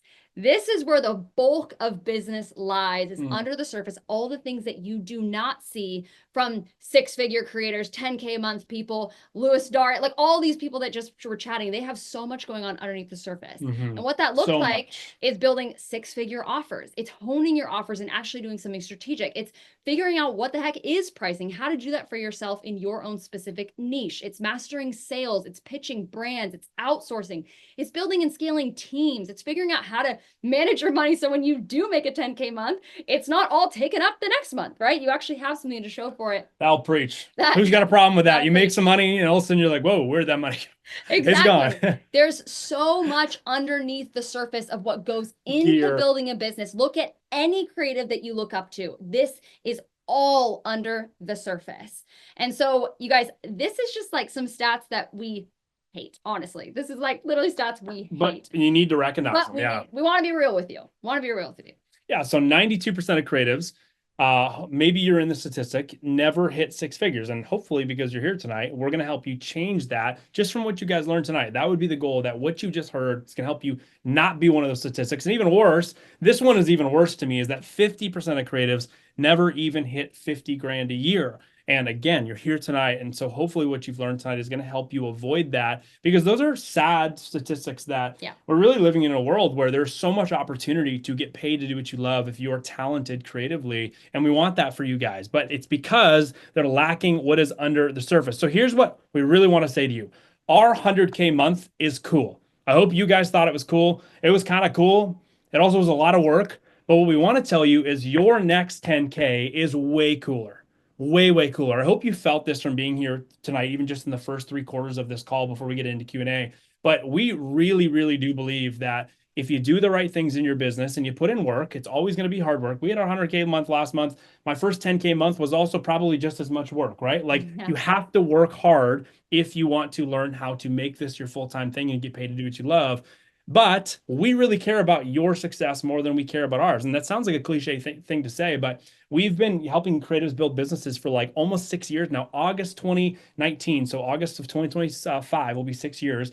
And it's truly the thing that gets us the most excited, eh? Yeah, Would you say? absolutely. We love, like, seriously, watching someone else hit their first 10K is way cooler than what last month. Even just watching the 3 guest experts tonight speak, or the 4 of them technically, the 3 businesses talk on the things, that gets us so fired up because we care so much about those people actually succeeding. So we're really glad you guys are here. Since 2019, we've gotten to help 300 plus creatives hit their first 10K. So if you're sitting here going, well, this has all been great. Like, I really think that what those guys have been talking about is good, but it's not going to happen for me. I can't make my first 10K, whether it's my first 10K in my business or whether it's my first 10K month, it's not going to happen to me. I want to encourage you that over the last 6 years, we've helped 300 creatives just that we've actually gotten our hands in their businesses on. There's probably been thousands more that listen to the podcast and have applied stuff. So you can do it. I'm saying this to you. You can do it. We really want to encourage you with that. And this is even maybe a more exciting statistic. There's been over 100 just that we've had our hands in their businesses on that have gone on to make 6 figures a year, and then lots gone on to make multiple 6 figures because of the things that they've taken from workshops like this and actually applied. So we talked about this a little bit at the beginning of this workshop, but if you want to get inspired or encouraged by stories of people that look like you, maybe in the same business or industry you're in, go to creativebrowse.com after tonight and you can just watch through some of this stuff and you can learn and hear about people's stories. It's a really, really great way to encourage you, which is awesome. That's awesome, Chanel in the chat. What's up, Chanel? Good to see you. The mastermind, we've hit 10K every month. That's sick. That's awesome. Well, you and Ryan are very talented, Chanel. Yes, so that's not a surprise. Not a surprise. Yeah, and all of these people have gone through the mastermind, the 6-week mastermind, and that's truly Joey and I's favorite thing we do every single year with Creative Rise. We only run it twice a year. It's our 6-week Creative Rise mastermind. We finished our last one about 6 months ago. Incredible people going through this. And again, building 6-figure business foundations, going on to hit 6 figures, those types of things. And the wait for the next one is finally over. It's over. We've got the next one coming, 6-week Creative Rise mastermind starting March 16th. We are taking the next 30 to 35 creatives that want to build a 6-figure business foundation. So it is all the good stuff that you guys heard tonight. It's all business stuff, none of the creative side. So we take wedding photographers, we take wedding filmmakers, we take brand photographers, brand filmmakers, social media managers, all of those service-based creatives, and we take 30 of them for 6 weeks. Think of it as like 75 hard, but for your business. So we only focus on the business side of the business. We don't talk about lighting gear because, to be honest, you're probably already really good at that. But the stuff that you aren't born with is business knowledge, sales, marketing. And that's really true, guys. You guys might be sitting here going, wow, Joey and Christy sharing, you guys must have just come out the womb being able to be good at this stuff. And that is not true. I showed you the photo. By the way, if you just remember at the beginning, I showed you the photo at the beginning of this of me with my little camera on a dinky little tripod. By the way, for everyone guessing, that was a Nikon D5100, I believe it was. So that's a throwback. If anybody had that, throw it in the chat. I doubt anybody had that camera. It's been a while since that camera's been somewhat new, but yeah, that's pretty old. So anyway, shout out to Chanel. She's on the call. Chanel, you have built your business. You just said you've done 10K every single month since you guys joined the mastermind, which is incredible. But Chanel had talked about when she first came out of it, that Creative Rise Mastermind taught all the loose ends for her on her creative business, helping her manage her money better, incredible opportunities with community, and 10x their income in 6 weeks, which is really cool. They actually did her and her husband, Ryan, did $56,000 inside of the 6 weeks because they went super hard. Not because they just got some get-rich-quick scheme. That's not what this is. If somebody tells you that you can do that as a photographer, you need to run because it's not true. But if you put in the work and you grind and it's right place, right time, you get the right strategies, you can have some really cool results like that, which is really cool. Absolutely. We also had Brian who went through Brian's the man. Mastermind. He is the man. He's awesome. He was just at our Inner Circle retreat down in Palm Springs a couple weeks ago. But he said, I'm now on track to not only breaking my first 6-figure year, but also reaching a multiple 6-figure year. Which he's been doing for the last 3 years. This is not like, oh, he did it for 1 year and that's it. He has continued to build multiple six figures every single year and continues to increase his business in the real estate photo and video space up in Washington. And it's so we were just cool with to him see what last he's week, and doing. he's planning on doing 350,000 or 360,000 this year, which is incredible. Like, Which that's is super huge cool. numbers. Super, super cool. So this thing works for creatives, right? It works for creatives, but you might be wondering, how does it work? Like, what is actually included in this thing? I'm confused, or maybe you know a lot about it, but this will give you a deeper dive into it. So what's included in this 6-week mastermind? We've got 6 community calls. We have one every single week. So we're getting started March 16th, and every single Thursday, we have a community call where we jump on for about, usually we say like an hour. It goes like 2-3 hours. 3 hours just jamming, but it is an absolute blast getting to jump on with all 30 to 35 people to really jam through what we're learning that week through your business. Again, we're going through 6 pillars of building a 6-figure foundation. And so each week we jump on a community call. Joey and I literally live, with you, not pre-recorded, live with you on these calls every single Thursday at 4:30 p.m. PST. Yeah, which is a blast. You get a private mastermind library. So this is where you're actually gonna get all the content. So if you're wondering, you've heard things tonight, like, wow, these are great things that I wish I had more access to or could apply. Well, that's what this is. You get lifetime access. People that jumped into the mastermind, first started back in 2019, still have access, which is incredible, to what we do at Creative Rise. And we're constantly updating these modules so that you get the best stuff to run and grow your business strategically. And you get it for life, which is really cool. Yeah, lifetime access to that. And so that's what these look like. Week 1, here's what we're going to cover week 1. I'm going to zoom in for you. Building 6-figure offers, talking about money, the art of problem solving. If you don't learn how to figure out the problem solving, nothing else is going to work. That's the biggest thing probably about growing a business in the wedding industry or the brand industry. Wedding pricing strategy, brand pricing strategy. Week 2 is all building a brand story, building a why, building your customer identity. Week 3 is all about how do you actually connect with brands. I saw that as a question in the chat. We're going to answer that later tonight when we get into Q&A in a few minutes. But we talk about that a lot in the mastermind and give you some actual tools to build industry relationships.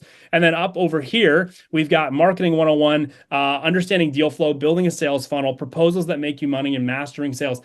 This is not my words, but we've had people come through the mastermind who went to a 4-year prestigious college for marketing, and they've come out and said, dude, I learned more from you guys in that 1 7-day week than we learned in 4 years of marketing. And it was, best part, it was applicable to me exactly because it was applicable as photographers, filmmakers, and social media managers. So I'm really excited about week 4. Yeah. Week 5, whoa, week 5 right there. Zooming in on Jasmine's face. Week 5 is all about managing your money well, right? If you don't learn how to manage the money you make, it's all going to disappear. And that is a loss. Really want to make sure we can download our 6-figure money management system into you so you can understand how to manage your money, scaling your socials, and then scaling your income in week 6. If you can do all of this, but you burn out, it wasn't worth it. It wasn't. So week 6 is all about helping you not burn out, which is really, really important. So exactly. We also have pod, group, and strategy calls. For anybody who's been in the mastermind that's even on this call, they'll tell you. You might even see it throughout the chat. But the accountability of what we do at Creative Rise, you might feel a little bit of that energy tonight just because we're live and there's some fun. You can see people in the chat. The accountability is what really, really pushes things over the line. Has anybody ever said they were going to do something like I'm going to build a new website or I'm going to go pitch 10 brands and then you don't do it? I'd be the first one to put my hand up and say, that is me. I don't do things all the time if I don't have accountability to do it. So one of the things that we do at Creative Rise is we take your business growth really seriously. And so we have to build accountability systems into what we do to make sure that you actually get pushed over the line on stuff so that you can actually grow your business, which is important. 24/7 access to a community group chat. And we actually have an app where you can go on in there and ask questions, kind of like the Q&A panel in Zoom, but way better. You can drop photos, videos, voice notes, and you're going to get real-time feedback on your own pitches or your own pricing guides if you're in the wedding industry, or on your funnel for brides if you're in the wedding industry, or your social strategy, whatever that might look like, which is really cool. Contracts, if you ever wondered what it looks like to get good contracts, we give you all of our contracts we use for all of our shoots with contractors, our shoots with models, our contracts between our clients and us, and liability waivers too, which is cool. You're also going to get mailed a Creative Rise field journal, which is awesome. This is a hard copy of all the content you're going to go through. So if you're a pen and paper type person, this is really cool. So all of this is valued at a number that, quite honestly, is way too high. $13,038.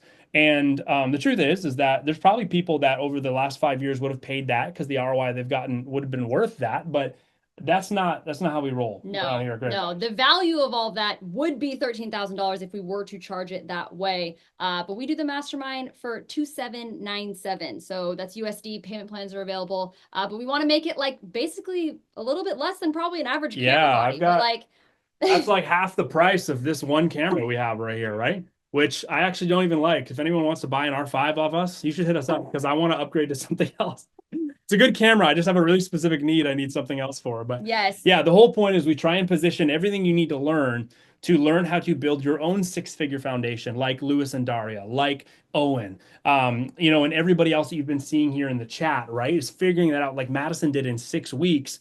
How do we do that for under what most people wouldn't even blink spending on a camera, right? Which gear's great, but gear really doesn't grow your business. It only helps you fulfill a job once you've already sold it. The mastermind is going to really help you figure all the other stuff out there. And again, this is not about lighting. It's not about, which gear should you get? Or even though Joy's trying to sell you his camera right now, it's not about any of that. It's about the things that actually help you make money. I hope that this whole workshop felt like, ooh, that's a takeaway that could actually help me go and make more money. That's exactly what the mastermind is, but on steroids. So it is the accountability, the coaching, and the community that you need in order to grow a six-figure business foundation. That is literally our heart and soul, what we want to do for creative businesses. And that's what we focus on. And what we've been doing for almost 6 years, which is really cool. Exactly. So if you're nervous about spending the money, long story short, you should be. Anytime you're looking to invest in anything, if this is something you guys want some more info on, before we jump into Q&A, if this is something you're wanting some more info on, you should be nervous about it, because anytime you spend hard-earned money on something, especially if it's around your business, you should be going like, how do I know this is actually going to get me an ROI? If you can't answer that question, you should not be going down the road and doing anything. That's a no-brainer, whether it's gear, whether it's investing and learning business strategy like this to build a six-figure foundation for your own business. But this is not something that is supposed to be designed as a cost to you. It's supposed to be designed as an investment. If you apply, and if we think you're a good fit, which we will tell you if you're not a good fit, because we want to be very honest about that, because it's not ever fun to have somebody do something when it really wasn't a good fit for them. But if you're a great fit, then shouldn't be a cost. It should be a really good investment. So there are payment plans. It's tax deductible, which is really fun. Who's this for? Brand photographers, filmmakers, wedding photographers, filmmakers, social media managers, agency owners like Owen, or like me, designers, influencers. If you're a content creator, any service-based creative, if you're making over 100K, Owen actually jumped into the mastermind when he was right around 100K, I think, and then he's now almost tripled that. I think he did triple it, which is amazing. He did triple it last year, which is amazing. 300-something thousand. Crazy. If you're making under 100K, we have a lot of people come that are learning to build the foundation for the first time. And you might look at that and go, how do you balance people that have been doing it for a while and people that are quite new? Well, the answer is that everyone gets a reset. It's kind of like what you said, Christy, 75 hard, where 75 hard for your body is a whole reset, right? It's a reset on your nutrition, your exercise, your water intake. That is the same thing with the mastermind. It is a reset, whether you've been doing this for 6 years, 10 years, 2 years, or whether you're just getting started. No matter where you're at financially, you need to learn how to build a more sustainable six-figure foundation. And so this is business strategy that's applicable for everybody. If you are at all interested in this, before we jump on into Q&A here, also announce the $100 giveaway winner. Mastermind starting March 16th. So we've actually pre-released a couple spots.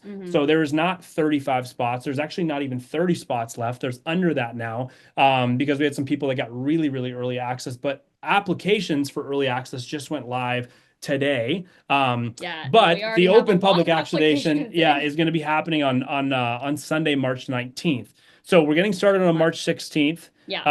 Applications open March 9th to the public. But right now we are in the early access zone, meaning if you apply today until Sunday, you get early access. You get early access and you get early pricing. You get early bonus courses attached to that. If you get accepted, it's awesome. There's a ton of stuff in there. So you want to get in before the rest of the people get in, because most of the spots are filled with the wait list. What's the time commitment? We'll just finish up this really quick. Our welcome call is March 16th at 4:30 p.m. PST. That is our only Sunday call. Every other call will be on the Thursdays at 4:30 p.m. PST. Every Monday, the modules are released, so you can go through those at your own time. Again, we built this for the busy business owner. This is not like school where you're going to be sitting in your chair all week like a full-time job. No, you need time to implement. So implementing in your business, and then you will schedule like your pod sessions to your guys' own schedule. And again, we've got like a 24/7 Instagram group chat that fires off all the time. It's my absolute favorite. Should I wait for the next one? Only if you want to wait 6 months to grow. Important dates, March 9th, applications close. You cannot get in after March 9th. And if it's maybe not even sold out by then, But this Sunday is the waitlist deadline. So if you want to get the application tonight to do this tonight, to apply tonight, I'm going to throw the link here in the chat, but you can also DM round 13 to Creative Rise account, and you can also probably get the easiest. If you have us on Instagram, go follow us. If you're not following us already, go and just type round 13, DM it to us, and we'll get you all the information. Yeah. And like I said, you can go on and check out that application, apply, and then we're going to be able to give you a really clear answer, an honest answer, if this is something, a vehicle that could grow your business, or if you're not, maybe the fit, maybe it's not right now, or maybe your business is just isn't a good fit. But if it is, this might be a really great vehicle for you to grow this year, which is cool. Absolutely. So jump on there. You can apply literally tonight. I know a bunch of applications are literally coming in as we're talking. So make sure you get it in tonight or tomorrow. Just make sure you get it in before Sunday, because Sunday is the waitlist deadline. Yeah, you lose some of the benefits. Goes up, which we don't want. So if you've got questions about this mastermind, two things: throw it in the Q&A. We can try to get to it. Also, DM us at Creative Rise. Joey and I. Yeah, if we don't answer it, make sure you DM us. Yeah. So please ask me a question. It's us responding. And if you want us to preview that, I'll send you a voice note. Actually, somebody was just in here talking about how we were responding. Where was that? Oh, it was Carter. Carter was talking about his surgery and how he wanted to do this one, but not going to be able to. And I was like, oh, dude, heal up, Hopefully that's going to be great. So we will respond to you via Instagram. Yeah. But guys, it is time for... One more thing. A little bonus thing, since we love you guys that show up live. If you're listening to this and it's a recording, you cannot DM us this. You can, but you will be you're not going to get it. No, this is for live people only. This is for people that are live, and this is for people that want to get a social audit if you jump into the mastermind. So this is for people. DM us the word at Creative Rise, social audit. And if you apply and get accepted and jump into this round of the mastermind, we will give you a totally free social audit. It's for people in the mastermind only. So if you're like, I'm not jumping into the mastermind, don't DM a social audit, or you don't have to. And what a social audit is we're going to look at your business. We're going to look at your socials from a business perspective and go, here's the things that you could tweak in order to make this more prone to grow your business, which is the reason why you probably are operating it on your social media a lot anyway. So that's going to be fun. We love doing those. That is only for people on tonight's call. A little bonus for you guys still being here. Yeah. And an even better bonus. We told you we were going to give you guys access to this. This is the link to go get the pricing calculator. If you've never used the Creative Rise pricing calculator, it's free. We want to give you guys free access to it. So all you guys got to go to is creativerise.com/pricing calculator, Makes it so or easy. just click the link in the chat right there. The pricing calculator is really going to help you do a couple things. It's going to help you nail down what your time is actually worth, but we don't price for our time. It's just a starting point. And then it's going to help you break down the value, break down, are the products expensive? Are they high volume or low volume when they sell stuff? Are you doing any type of like influencing? Are you sharing this on your own platforms? There's all these things built into the pricing calculator. And then also on the wedding side is really simple, but really cool. You're going to figure out how much money do you want to make in a year, how many weddings you want to shoot, and then it's actually going to spit you out what we call price anchored price anchored packages. And what price anchored means is that when you are selling packages in the wedding industry, there are very, very specific ways you need to tier your packages in order for a bride or a groom or whoever is booking, a wedding planner, to want to book the one that you want them to book. And so we're going to teach you how to do that inside of the pricing calculator there. It's actually not only going to show you how to do it, it's going to do it for you. The tech is going to do it for you, which is really cool. So that's a great resource. Make sure you guys go to creativebrowse.com and get that. But last but not least, we're about to jump into some Q&A here. But we got to give away $100. This is always something we love to do. We've been doing this for like 6 years on these free workshops. We have already chosen who it is based on the little choosing app thing. Screenshotted all the people. If you're wondering, how do I get $100? Tell them how they got $100 while I find who it was. The people that are being entered to win the $100 giveaway is if you went and screenshotted the registration page, or if you posted that you were coming to our training and you tagged Creative Rise, you got entered into this giveaway. So drum roll, please. Here, hold on a second. Drum roll in the chat. We can hear you. Going back to the winner of the $100 giveaway. Oh, it's right here. There it is. This is your social handle. This is the one that got picked. Cherry Orchid Photo. Yeah. At Cherry Orchid Photo. If you are here, please make yourself known in the chat. If you're not, we're moving on to the next person. And you can't fake that you're Cherry Orchid if you're not, because I'm gonna have you. Joe. Yeah, I knew someone. Joe, we knew Joe would do that too. Joe's always doing that. Great to see you, Joe. We are going to the next person in line. Let me just scroll down here. The next person in line If Cherry Orchid is listening was to the recording, I'm so sorry. yes. The next person in line was Tim White Photography. Tim, are you here? Tim White Photography.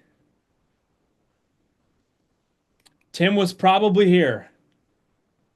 Yes, imagine winning All right, we're moving on. show. The next person is their handle is Macca's World. MACCASWRLD. I'm assuming I'm assuming yeah, why don't you just select someone from the chat? Wait. Unless that person Okay, Ethan, is that you? Okay, This is you? Okay, account. Yeah, DM us. Here's what we want you to do.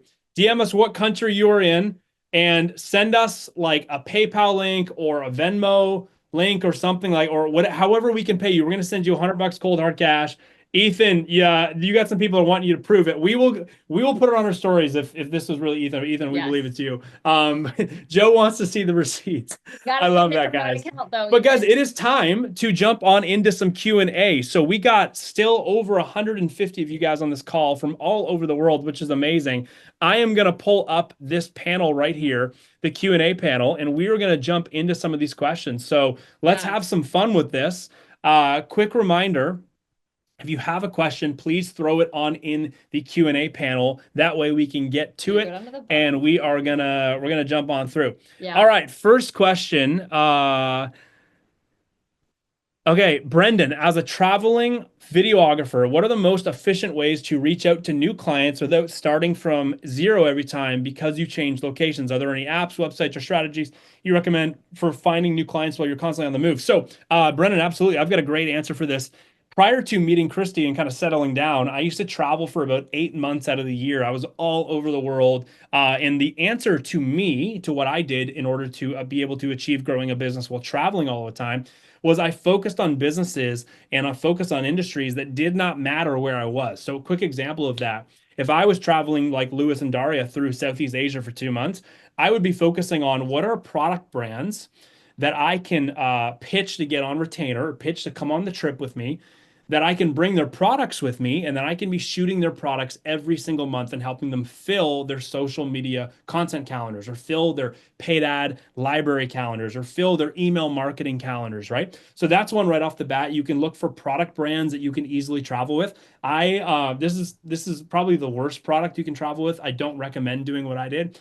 I traveled with a cooler for 2 years. A cooler, like in New Zealand, they call them chili bins. In Australia, they call them, what do they call them in Australia? I can't remember. Who's Aussie here? We call them coolers where I'm from. An esky. There you go. There's all the Aussies popping in. The eskies. I traveled with an esky for so long. That is not a fun thing to travel with, but it's something you can do. So that's my answer to that, which is a great question, Brendan. How do you make money while you travel? You look for product-based brands that you can shoot while you are gone, and also try and pitch tourism boards or accommodation stuff in the places you're going. That's obviously an easy one. You probably knew about that one already. Yeah. How do you deal, this is Brian, how do you deal with people who, quote, can't afford things even though you've proven value? Yeah, so you could talk about this on the wedding industry side. I can talk about this on the brand industry side. Yeah, well, to start, I also like to preface, don't waste your time on people that don't have the money.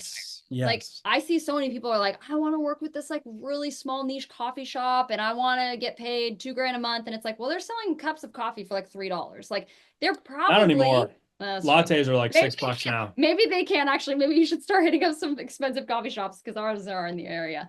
But picking people who actually have the money to hire you. Like, stop spending all your time trying to chase either like there's a lot of restaurant stuff. A lot of restaurant stuff can absolutely hit, but then there's a lot of restaurants that aren't making any money. They have no margin. So choose people, places, businesses that have margin. So finding those types of people in different spaces or in that space, but making sure that they actually have it, meaning they are already investing in it. So maybe it's going in and actually pitching that. And you might be like, well, wait, they already have content. Well, yes, it's hard to create lots of quality content to continually push out there. So it's not that you have to give them better content. It's just that you're helping them fill their social calendar with the same level of content, right? Which is a great thing. So finding people that actually can afford you and just ditching the people that do not have the money. Don't waste your time on it. is what you're offering actually going to give them an ROI? Like the ROI that they want, right? So maybe you're trying to pitch brand right now and you're like, hey, here's a bunch of just like a few images of like organic content that you can post on your social. It's like, that's great, but that's going to be gone in 5 seconds for them, right? They're going to post it and the next day it's going to be gone. Think about maybe, hey, what does it look like to get on with them to do some paid advertising content, like stuff that they can actually rinse and repeat and use, or for their web or whatever that looks like. Looking at like higher quality aspects to sell to people can help a lot with people that are like, I don't have money. They do. They just only have it for things that actually make them money. That's really great. What I would add to that is you've got to help them understand what's most important to them. So one of the things that I hear all the time from people is they'll say to me, well, we need you to bring the price down, or we can't afford that. And so what you don't do is you don't go, oh, okay, yeah, I can do that for that price. Yeah. And you don't do the same thing you were committing to do earlier for much more expensive. You don't drop the price and all of a sudden just commit to doing that for the same thing. I often turn it back on them and I say, okay, well, that's cool. Well, if you can't afford that, what is your budget? And they might say, well, we don't know. And I'm going to say, well, we need to figure that out. Is it $5,000? No. Is it 50, or is it 4,800? No. Is it, 4,500? No. And you can just keep walking somebody back. Eventually you're going to kind of figure out how much money they have and they're willing to spend on it. But you really need to help people understand with your services that there is an ROI, as Christy said. So you need to figure out what's most important to somebody. So if someone says to me, well, we don't have a budget for that, or we need you to make it cheaper, I'll just go, hey, look, I don't chase the deal. Like I'll say, I can't make it cheaper. I can, however, I can shrink the deliverables. So instead of getting this, if we can only, if you don't have budget for this, you only have budget for this, well, I can do this. And here's what this would look like. Here's the price for me to do this. And if they come back to me and say, well, that's not good enough because we really want all this value, then I would say, well, what's more important to you? Getting the value or saving a little bit of money? Because if you're really budget conscious, then we're going to have to do what's over here. Where if you're like, no, we really need the value, then we're going to have to get some creative ways to find, some room in the budget to increase the budget. But I go through that conversation all the time with clients. This is a very normal conversation. So you got to learn how to get comfortable with it. But that's a great question. Hopefully I gave you an answer. I have a quick mastermind question from Pete. He said, is the mastermind suitable to people in America or for Australians too? We love Aussies. We always have a lot of Aussies. We have people from all around the world. We've got a bunch of Aussies on here that have been through the mastermind before. Shout out to all of you guys. You guys are awesome. So yes, we do. We actually scheduled our calls to try to fit kind of the countries where most of our people come from. Sorry, Europe. I feel like I wish there was a time that it worked for everybody. But we still have people from Europe jump in. It's just later in the evening. Yeah. They just stay up and they're the MVPs. They're like Kieran. Kieran was in our last round. Awesome. He was up at like 2:30 a.m. But he's like, hey, it's once a week. I want to grow my business. Let's do it. This is worth it. So but we have a lot of Aussies. It's our calls in the mastermind are typically the same time as this call. So it's morning time for you guys down there. Early.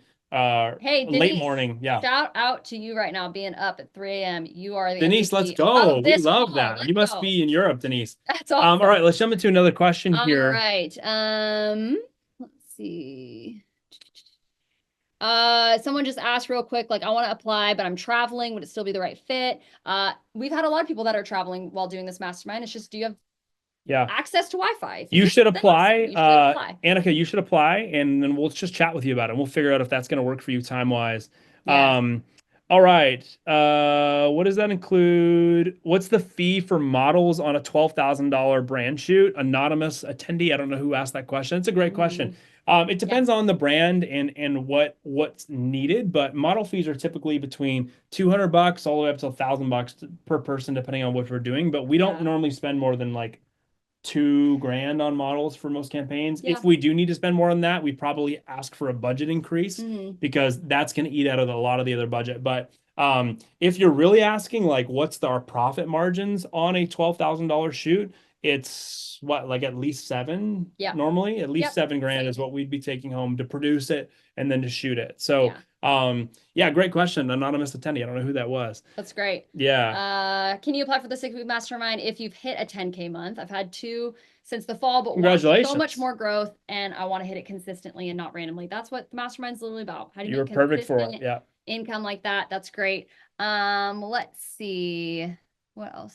So this is a question from Lehman. It says, how do I identify brands, example, in the outdoor space that need video content? How do I prove to them that my videos will get them an ROI, even if I don't have a huge following? Okay, first thing is you do not need a following, guys, in order to get ROI. You do not need a following to help a client get an ROI. You don't need a following to even get clients. Are those things helpful? Of course, right? Anytime that somebody can look at you and go, oh, that person's got 20,000 followers, 100,000 followers, they're proof of concept that their content works. I should probably hire them to do our content.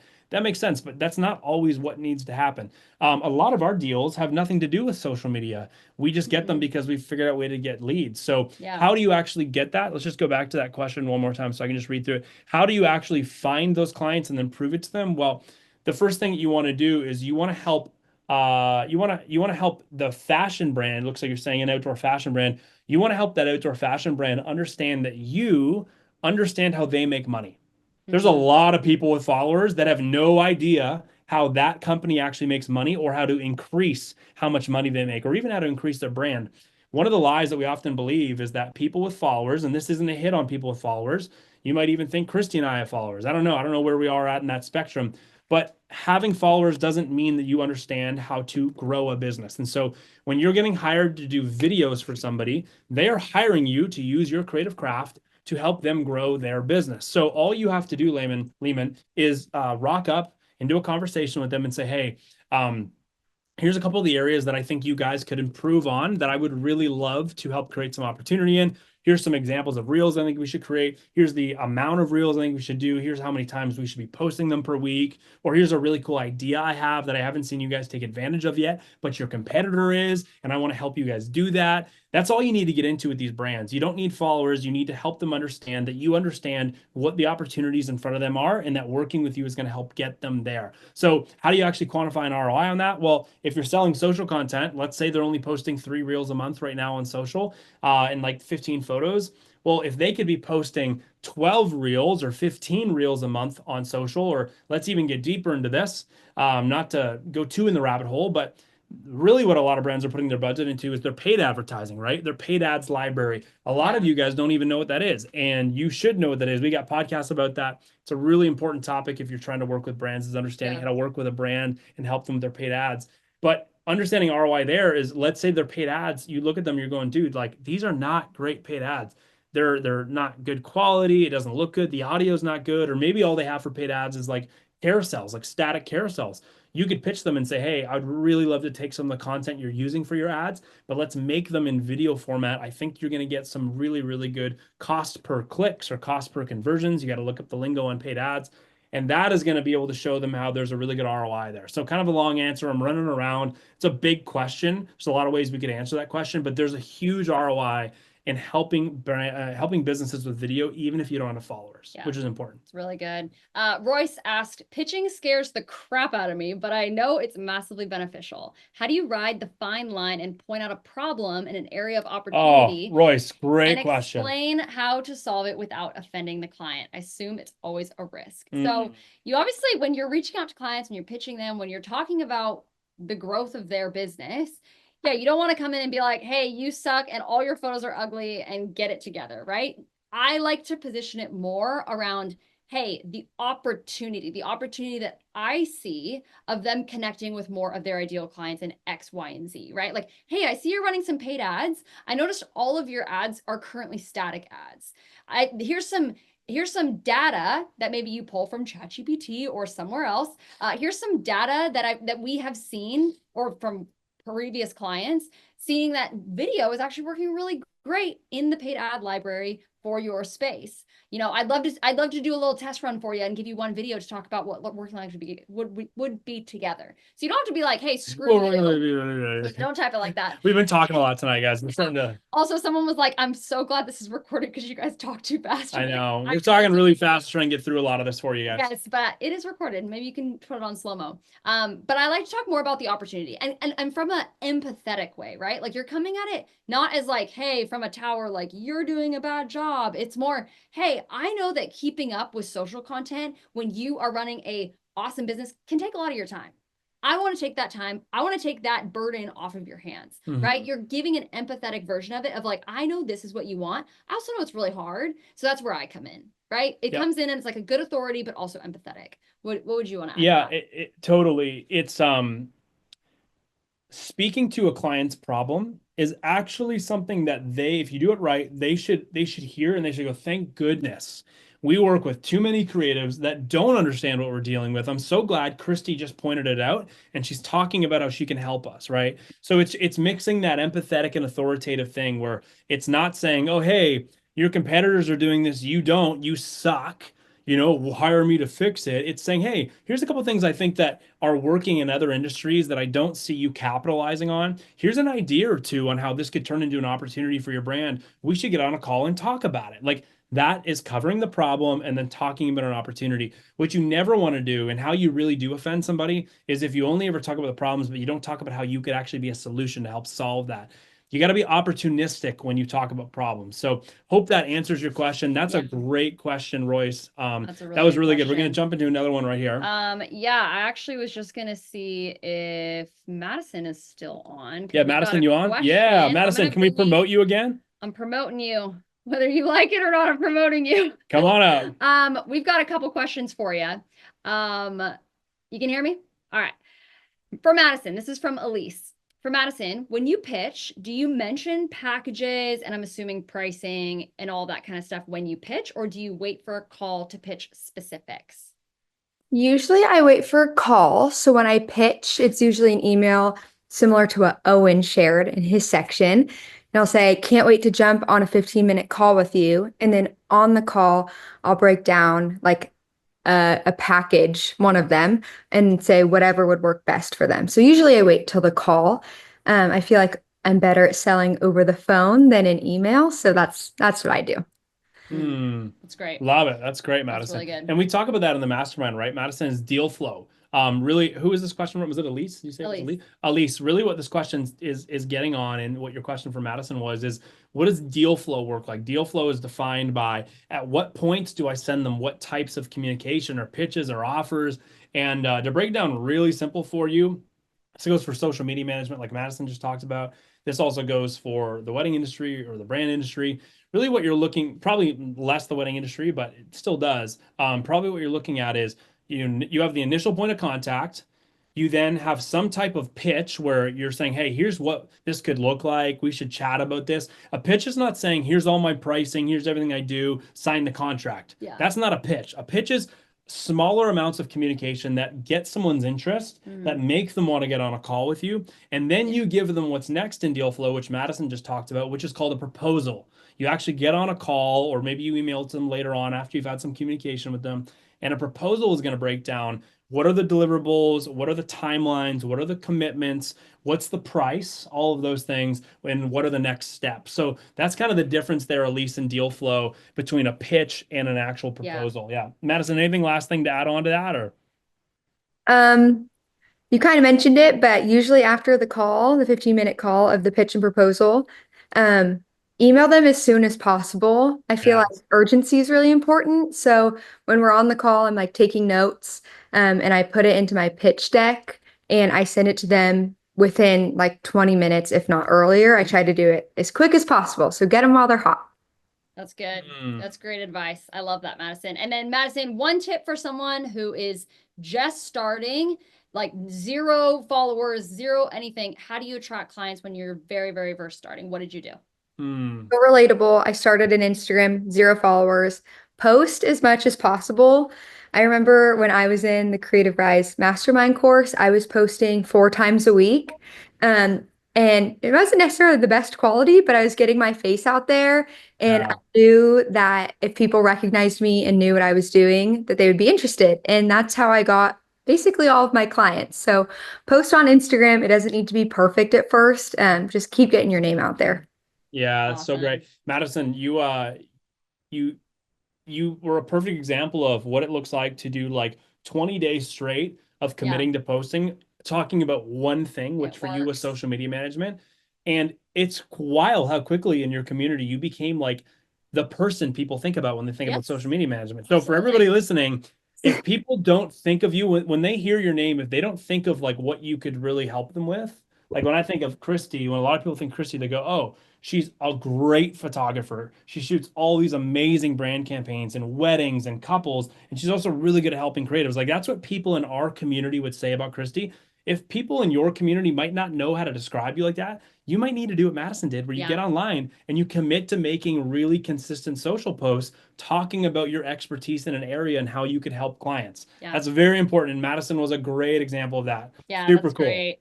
Madison, go ahead and drop your Instagram handle so people can follow you. Yeah, throw it in the chat. All right. Thanks, Madison. You're awesome. Appreciate you answering some questions. Let's keep jumping into some of these questions.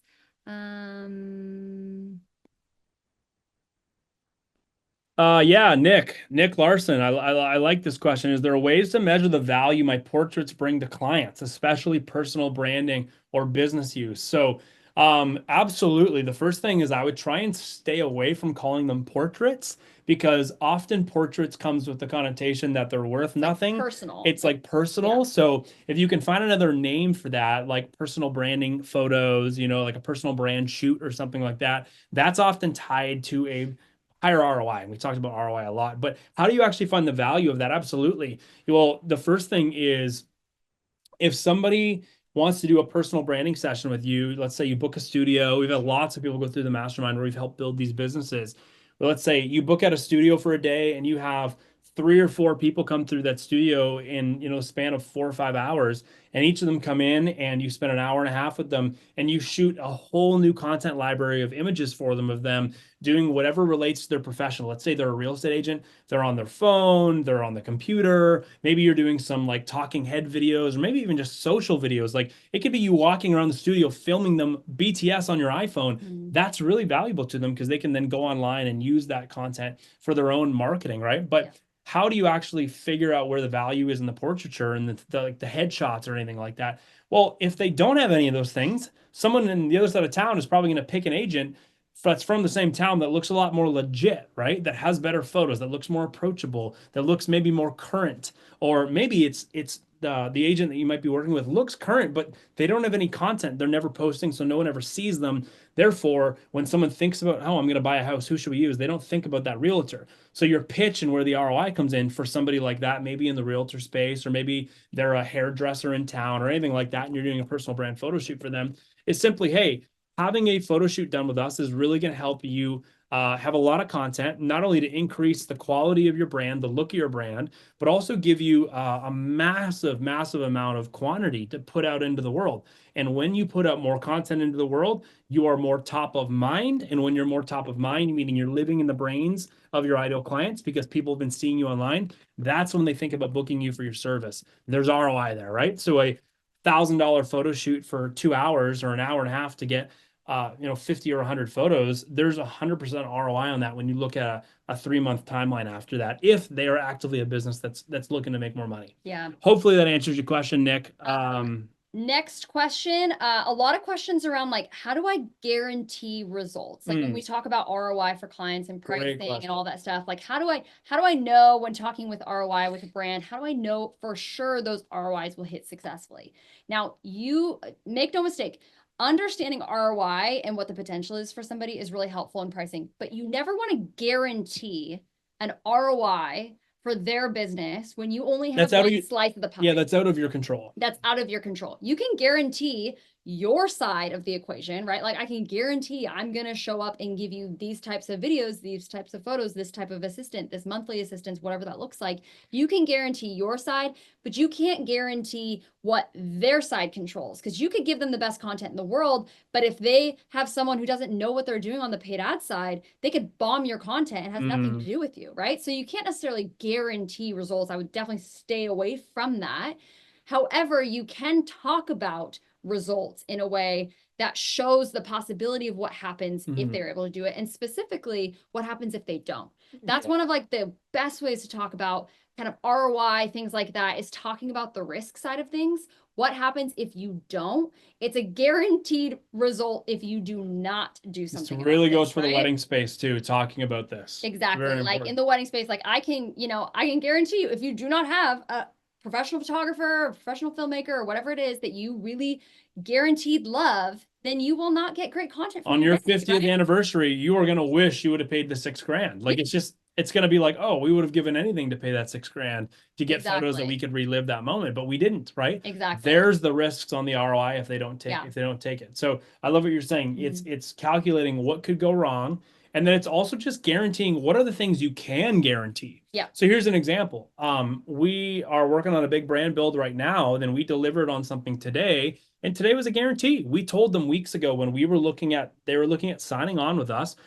Part of the sales process was them that they were like, we're on our big crunch. We really need a timeline to be like guaranteed. And I was like, great. Well, I can guarantee that. I can promise you that by this time on this date, we're going to hand this stuff off to you, which is really important. So you then have to work really hard to keep those guarantees. But what are the things in your business you can guarantee? Maybe you're a wedding photographer and right now your editing backlog is like 3 months. You're delivering weddings in 3 months. If you could guarantee to deliver a wedding gallery in 2 weeks, guaranteed, I bet you could charge at least an extra $1,000 or $1,500 on top of that package, because everyone, the second their wedding is over, goes, gosh, I can't believe I have to wait 3 months or a month and a half or 6 weeks to get my wedding photos back. But if you can guarantee a faster turnaround time, you're going to be able to upcrease is what I was trying to say. Upcrease. Have you ever heard of that word? You can upcrease. That's a really weird word. Upcrease your package. Anyways, hopefully that answers your question. If you cannot guarantee an ROI, you need to look for things you can guarantee. Yes. And then you need to look for what happens, what you can guarantee if they don't do anything. Well, I can guarantee if we don't do photos and you go another 3 months with no photos on your social media, no videos on your social media, you're not getting in front of anybody, you're not going to make any more money. So this is the best option, right? Yeah. One more thing to add. I also love taking another competitor that's more successful than them and going, hey, they're doing this and look at the results they are getting. If we operate under the same strategy, logic lends us to believe that we can guarantee a result. Now, you don't have to say guarantee, but like use examples to show guarantees, which is real quick. really Brian, you just threw it in the chat. Then they usually go with, well, we're going to go with someone cheaper. Just to throw some encouragement at you on that, dude, if they're going with somebody cheaper that's doing the exact same thing you're doing at the exact same quality, the same turnarounds, and they're cheaper, then yeah, you shouldn't get the deal. I shouldn't get the deal. I said that on a sales call the other day. Someone was like, well, we got cheaper quotes. And I was like, well, then you should take them. Like, make a good business decision. You should probably take them. However, and this is where you pose a question, however, they might be cheaper, but is it really the same quality? Is it really going to be the same guarantees on how quickly they can turn this around? And do they have a plan you can trust?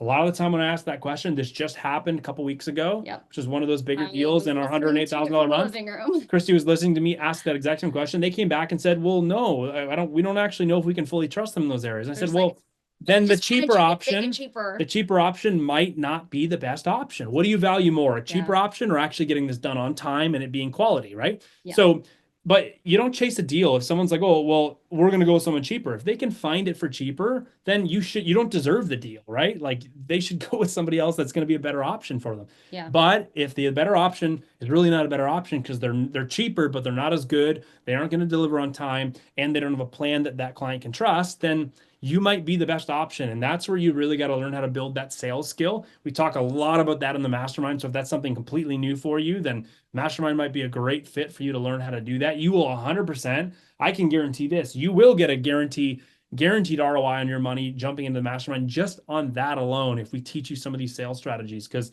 those things are so crucial. So crucial. Blake Williams asked, how do I promote to 2 different audiences on the same social account, i.e. wedding clients and brand clients? I want to do both, but I've heard it's valuable to stay niched. This is a great question. I feel like this is like the classic question for anyone who's in like the wedding space and the brand space. I've dealt with this too. And I think it depends. So there's not like one blanket answer of like, oh, you have to separate it, or, oh, it has to be in the same house. I think that if you are someone who's like, okay, I want to start dabbling in commercial work. So if you were like me, I was shooting weddings full time, but I was like, oh, I'm like getting some brand stuff and I want to pursue that more. I didn't just like fully change over my Instagram and like only posted brands and like hoped I would get wedding inquiries. Wedding inquiries for most people in this day and age and kind of this sphere are getting a lot of their inquiries through Instagram. A lot of couples are looking on Instagram. So you want to make sure that you look available and that you are putting out really great content for weddings. If that's your main bread and butter, I would keep your socials as wedding focused and sprinkle in commercial work, because that's wedding people are going to think it's cool, right? They're like, oh my gosh, my wedding photographer shot with this brand. That's so sick, right? Like it actually may help your wedding business even.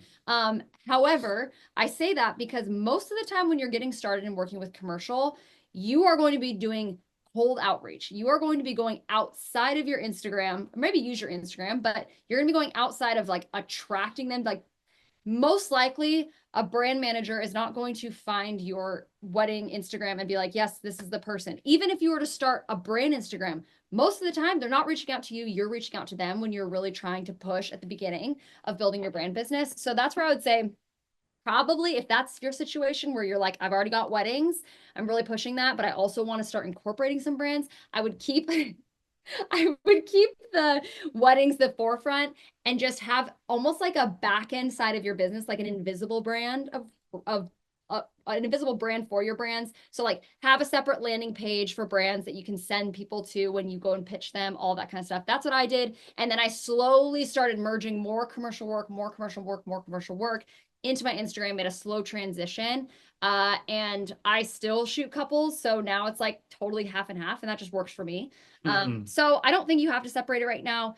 But if you were like, I'm trying to go full board into like a social media management business or something like that, that's going to really draw people in via inquiry through your socials, then I would separate them. Yeah. But really great question. Great question. Anonymous attendee, again, I wish I had your name because it'd be great to call you out by name, but anonymous attendee, how do I explain to brands that paid ads is more expensive than organic ads when they say it's the same video? Well, the reality is if it's the same video, it shouldn't be more expensive. No. It's the same thing. You're creating the video, you're giving it to them to use for their marketing. Where they want to use it is up to them. Now, if you want it to be more expensive, and if you're really good at creating paid ad content, you should never give a brand paid ads content that's just one file. If you're helping a brand with their paid ads content and you're giving them a video, I want you to be giving them 3 videos of that same video, and the first 3 seconds of that videos all are different, completely different hooks, because all paid advertising is learning how to optimize your marketing. So you want to be able to post all 3 of those variations of that video, see what works the best, turn off the other 2, and scale the heck out of the one that's performing the best. So if you want to tell a brand, well, hey, I want to do some paid ad stuff for you, and here's the price. And if they're going, well, that's a little bit expensive, you could say, well, here's why. I always make sure that for every video you're getting, you're actually getting 3 variations of the video, so you can test it. You can then scale it, so you're actually going to be getting the best bang for your buck on your marketing. That is how you charge more money for working with paid ads with brands. If you're not doing that though, you're just giving them a video, well, it's no different than giving them an organic video. They might just be like, well, we're not paying you more. It's the same thing as if we just bought it for an organic, and that's up to them. They get to decide that. But if you then go, well, here's more value, here's why it's more expensive, I'm giving you more value because I'm giving you variations, 3 of them to be specific. So if you're going to give a company a paid ads package, we're a huge fan of paid ad monthly retainers, where you're helping, or quarterly retainers, you're helping companies do paid advertising refreshes. So if you go to a company, let's say it's an apparel company, what is this? This Viore. Let's say you go to Viore. Love Viore, by the way. So comfortable. If you go to Viore and you say, hey guys, I'm looking in your paid ads library right now, and I'm seeing that there's a lot of this type of content. I think we should hit you guys with some refresh. And is this an idea you guys would ever want to take advantage of? If so, let me know. And they go, yeah, that's great. That offer could look like, setting up a shoot, doing like 15 to 20 images, and then giving them 4 different reels from that shoot. But it's really like 12 different reels, because all 4 of those reels have 3 different hooks. So there's an idea on what a paid ads offer can look like. And that's how you charge a decent amount of money for it, because you're actually helping them optimize the content, not just create it, which is an important thing. Someone asked, Pete, how can you look at someone's paid ad library? We have a free training on this. Actually, I got to remember how to prompt people to get there. Can't remember what the link is. Keep going. I'm gonna go find it quickly, because there's a video you can watch. I made a video. Let me find this real quick. Perfect. There you go. Go ahead and answer another question. Pete, I'll get this for you. Yeah, that's a really great question. When talking about pricing with a client, this is from Raquel. How do you frame how long the shoot will be so they don't view it as time as your hourly rate? So I like to position this as, hey, I think it's only going to take X amount of hours for us to get this done, maybe even less. that instantly tells the client, hey, you're not paying for like me to be there hourly. It's like, I think in order for us to get what we need, I think it's only gonna take this much time. That just helps like reframe it as like, oh, more time is a negative thing, right? Like, I know you're busy. Like, I know you got a lot of work to do. I can bang this out really quick. Let's get it going. That's a great question. From Pete, being a traveler, I was wondering how I could create a repeatable offer. That's a really, really good question. I think there's a lot of ways you could do repeatable offers as someone that travels. One, I would try to flip this on its head and go, how does me traveling actually become a bonus for my clients? So instead of being someone that's like, oh, I'm in the same spot, and like, let's say I'm assuming you do some type of content for them, maybe like you're a photographer, filmmaker, not sure. But whatever you are, being able to go, hey, me traveling to all these different locations, I can get you a ton of diversity of content for your product, for whatever it is. Like, it's got to be a product or some type of like maybe softwares, like things like that, where you can go out and create unique, diverse content in different locations for somebody on a monthly basis to refresh their socials, their paid ad library, all of that kind of good stuff. And it's super diverse for them, which someone who's local would not be able to get that. So that's a huge plus for your clients. So I would go with something like that. You could also look into social media management offers, similar to Madison. That's a very, very quick thing to be able to scale. And yeah, that's great. Hey, Pete, you were the one that asked the question about getting someone's paid ad library, I believe. Yes. Pete, give me one brand. Give me a brand, and I'll show you how to do it right now. I can't find the training somewhere. I'm gonna have to find that. But give me a brand, and I'll show you how to do it. I'll screen share and show you how to do it.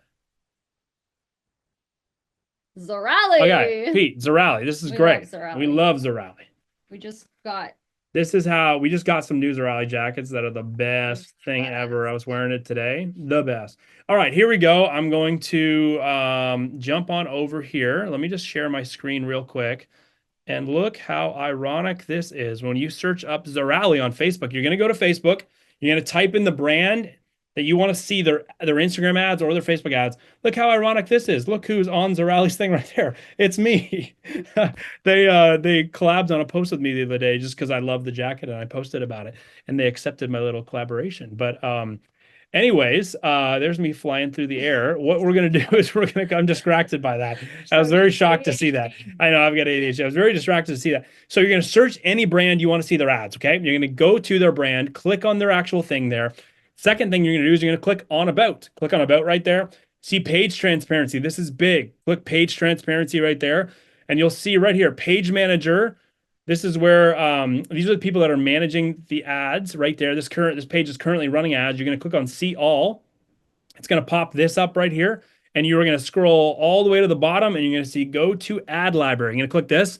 Guys, you can literally see every single ad that any brand in the world is running on Facebook or on Instagram, which is amazing because what you can do is you can go on into here, you can see what they're doing really well, encourage them on it and say, is there ever any opportunity to shoot more of what you guys are using a lot online? I would love to give you guys some more of that content because obviously it works well, you're using it.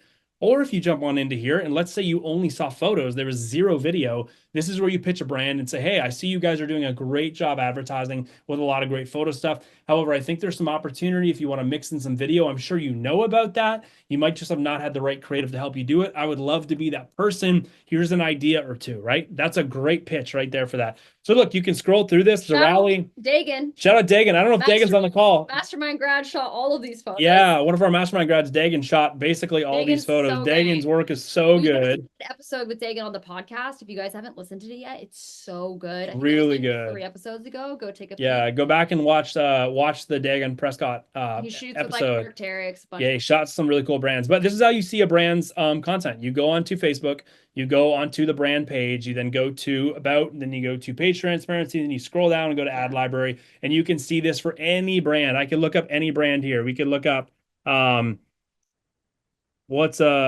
give me like a wedding brand. Christy, what's a wedding brand? If you want to pitch wedding brands, guys, if you're in the wedding industry and you want to pitch a wedding brand, Rish. Rish Bridal. Rish Bridal. All right, Rish Bridal right here. Let's see if they're running ads. Oh, look at this. Rish Bridal is running ads. So if I wanted to work with Rish Bridal, you've worked with Rish Bridal before, you could come back in here and repitch them on something that you think they're doing really well on that they might need more of. or something that you think they could be missing out on. Yeah. This is also great, guys. We'll wrap up with this for this screen share. I'll stop after I say this. But if you're ever wondering what brands are actually paying for, go look in their paid ad libraries, because you can see, oh, this is the content they're actually paying for. This is just a flash of images right here. Let's see this one.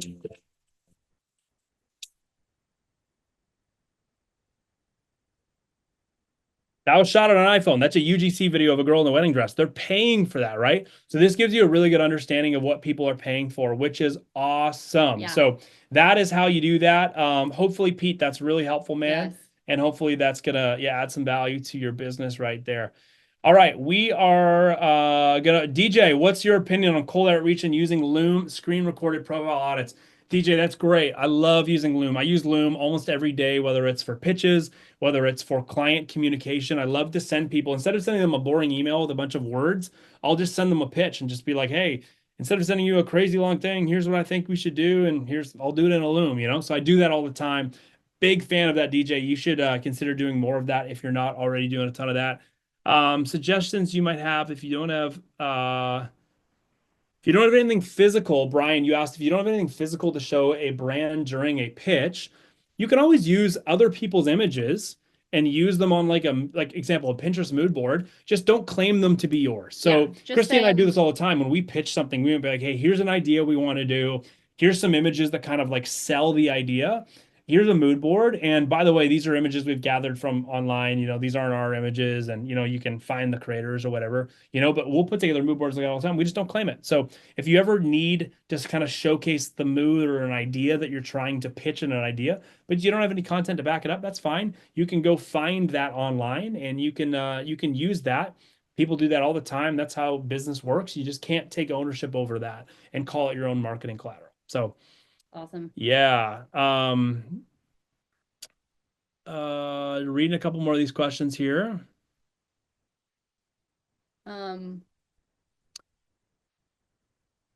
Scroll up. There's a ton of questions up here, right? Oh, how do you come up with reoccurring ideas for brands that already seem perfect? Anonymous attendee. This is a great question. How do you solve a problem for a brand that doesn't have any problems, right? Well, a brand that doesn't have any problems has the problem that staying perfect is very difficult. So what your pitch looks like is you go to a brand and say, hey, you guys are killing it on the content. I'm sure you know that. But what I also probably could assume is that it's not easy to keep up with that quality of content and the amount of consistency in that content. And I would love to help your team do that. So here's a couple ideas I have to add some value to your current content calendar. Can we jump on a call and chat through this a little bit more? I'd love to chat about it, right? That is how you add value to a brand that's already crushing content-wise. That's great. Great question. That's really good. Where did Joey get his awesome shirt? Viore. Viore. That's great. Yes. All right. Does anyone have a burning question they want to ask? They want to just throw in the chat. Maybe we had a bunch in here that we were scrolling through. But any burning questions before we jump off? Because you guys are the real deals out here. Yeah, there's still 101 of you guys. That's amazing. Europe that are still on here. You guys are the MVP. MVPs. Sleep in. So you guys are MVPs. That's awesome. Yes, moving from photography to videography without almost any video experience. So first of all, I would say you can absolutely start doing video for your clients. As we just saw in ad libraries, a lot of iPhone content is popping off. Like a lot of iPhone content's performing way better in paid ad libraries than like professional videos. Now, both still perform really well. And I think learning the video side of things is absolutely important. But you could even just start with iPhone stuff. And that is like hugely valuable to a client for sure. Okay. Okay, hold on. There's a bunch of questions coming in here. Here it is. Joey, what are you chucking on the Barbie? Oh, on the barbecue. Andrew, great question. We've been keeping it simple recently, guys. I love to barbecue. That's where that question is coming from. Love some New York strips. Big fan of that. Weather's getting a little bit better here, so I'll probably start doing some longer cooks, like some pork shoulder and some other stuff coming up soon, some brisket. But just been some like New Yorks recently. I love that. Said that he bought the smoker for me as a Christmas present like 2 years ago, and I was like, that's not my. I don't recommend. a learning lesson. I don't recommend coming home from Costco with a brand new smoker and being like, this hey, is your Christmas Merry present. Christmas. But she does love it now. Now I feel like it has been my Christmas present because now he smokes. She does love it now. Pete, you asked, what are the payment plans, monthly, quarterly? I'm assuming you're talking about the mastermind. We do have payment plans for the mastermind. Yep. We have payment plans that are broken down. They're broken down into 30-day increments. So it's either you pay in full, or if you do a 2-payment plan, you're going to pay, half up front and then 30 days later pay the other half. If you want to do a 3-month payment plan, it's you pay, a third up front, a third 30 days later, and another third, 30 days later after that. So we can kind of design payment plans around that. But our standard payment plans are pay in full, or a payment plan is typically 3 months. But yeah, that's how we typically break those down. Yeah. Any insight on automotive or tourism industry? I'm assuming you're just like how to get money in those industries, how to get deals. Absolutely. Everything goes back to how do they make money? Anytime I'm looking to approach any new client in any industry, I first have to figure out for myself, how do they make money? Because if I know how they make money, I can then look to see ways that I can reduce the friction in their process of making money. So in the automotive industry, their whole goal is to sell more cars, right? So how do you help them, one, be more seen? So if you can help their dealership get more eyes on it, if you can help the cars they're selling at the dealership get more eyes on it, and if you can help convince people to show up to the dealership and test drive a car, if you can do any of those things through social media content or other advertising content, you are going to help their business grow. There's a reason to pay you right there, right? Same thing for the tourism industry.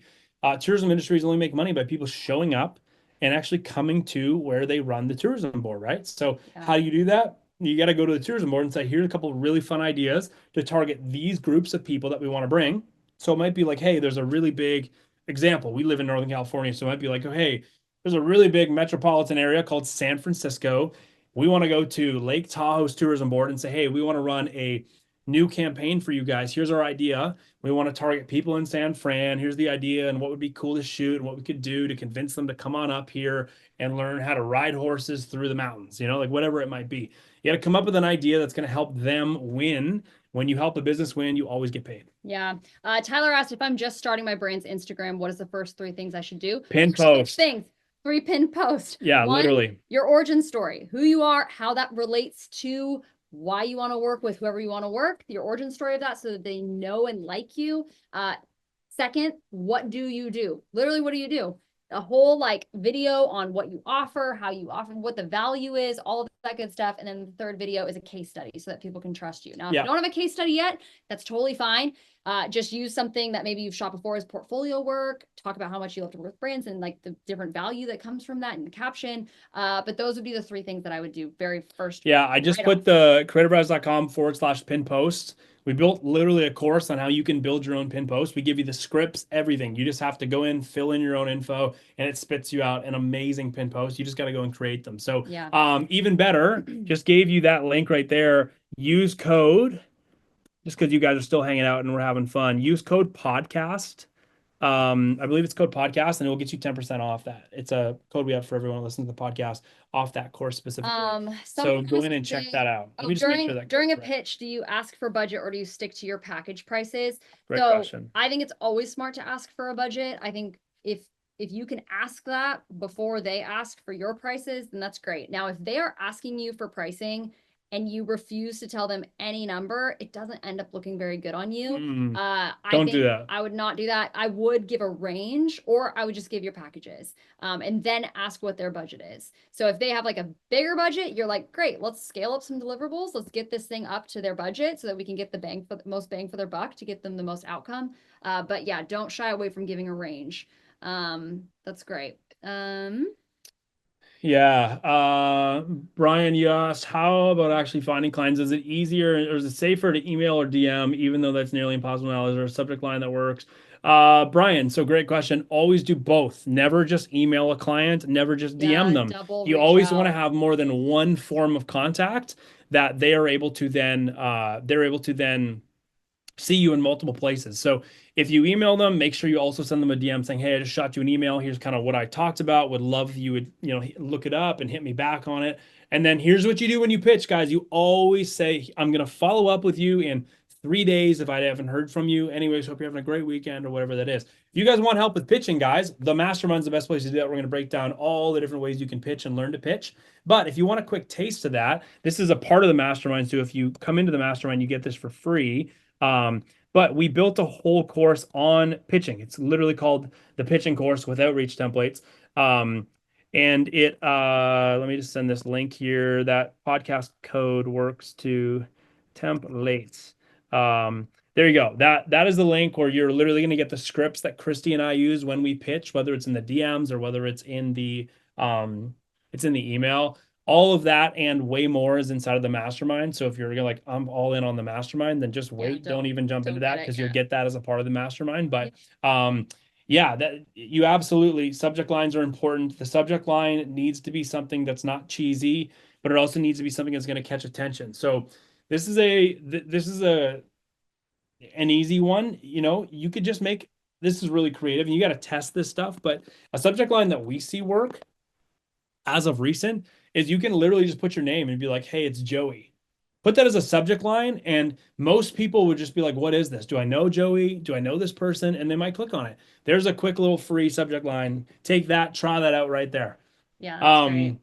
Yes. When will the mastermind start? If we are accepted, the mastermind is starting on March 16th. We have a kickoff call on March 16th where you're going to meet your whole new creative community. You're really going to get to know everybody. Yeah. And we're going to start figuring out what it looks like to create some awesome growth for you over the next 6 weeks, which is really cool. Awesome. We'll take 2 more questions. Is there 1 or 2 more questions? And then we're going to wrap it up. I know there's actually a lot of questions still. But anybody want to throw one into the chat? Here. If you got a burning question, there's 90 of you guys. This is amazing. You guys are amazing. 90 friends. This is amazing. It's fun to like be with other creatives who just get it. Like I'm like, I just think it's the funnest thing in the whole world. I love it. Shimon, how do I get access and go back if I missed the beginning first half? You're going to see a replay tomorrow, probably is when the replay is going to get up. That's where you can do that. Nick, we'll wrap up with you. What do you guys use to streamline bookings and delivery of products? I'm assuming you're meaning like, how do we manage our clients? We use a CRM. We use something that Joey has on his site for specifically with the brand side of things is we use a company called Video Ask, which I wouldn't say this is for everybody because it is a bit more expensive, but it's a great basically like inquiry form, but in video format. So like people can actually like leave a video, they can text, they can do whatever they want to be able to respond. And it's also a video of Joey walking them through the process, which is really cool. And it also just tracks who's in there and gives information, which is awesome. Yeah. Kyle, what do we actually use to deliver stuff? We don't get super fancy with it. Chris uses Pixie Set. Just photo. I use G Suite for everything. So this might make me sound like a dinosaur, but I use Google Drive for almost everything we deliver in like video stuff or for all our brand strategy work. We house all of our files there because it's just like, it's what most businesses are most comfortable in. I don't try and get super cute and all stuff like that. But if you guys, quick little actually shout out, some of my friends in Canada just built a new CRM. Now it's specifically only for wedding filmmakers. You could use it if you're not a wedding filmmaker and still get a ton of value from it. But a lot of like the contracts they have built into it, the contracts you can use are for wedding filmmakers. I'm going to drop the website right here. Go on and check it out. Let me see here. There it is. Lemley.com. Go check this out. This is great. This is a great option if you use something like HoneyBook or anything like that. This is much cheaper than HoneyBook, and it's specifically built for people in the wedding space that do filmmaking, and it's got video delivery built into it. So if you're not in the wedding space, you can still use it, but you just might not be able to get the most out of like the contracts and some of the other stuff, but they do a lot of cool stuff. Lemley's a really cool new product. So go check that out. Just threw it on in the chat there. Go click on that. And I'm just going to end with this comment from Carter. He says, I've always been surrounded by people who believe this is unattainable or unsustainable and maybe unattainable. And I just want to say, all of you guys being here, it is not. We are around creatives every single day that are doing beyond what they ever even thought was possible. If you go to that, this is not like Pitcher Mastermind, but like if you literally go on to creativerise.com/see what is possible, you can go through story after story of people that are doing creative things and making great money while doing it. And it's not because they are the most creative person. It's never that. It's not that they are the most creative talent, creatively talented or that they had all these connections that you don't have. None of that. It comes down to literally investing into your brain, the business side of what you're doing. So whether that's jumping into the mastermind, awesome. We're like, that's great. Or if it's just listening to the podcast, or if it's going and finding other people that are talking about stuff, like do whatever you can to just soak up as much of the business side of this business. And we promise that stuff pays off. There has never been a better time in history to be a creative, specifically to make 6 figures as a creative. Like the opportunity is there. So do not believe that the opportunity is not there. Now, you can't stay the same, right? Like this, doing the same things over and over again and expecting different results is insanity. So go out and do different things, learn different things, try different things, and it is possible, you guys. Yeah.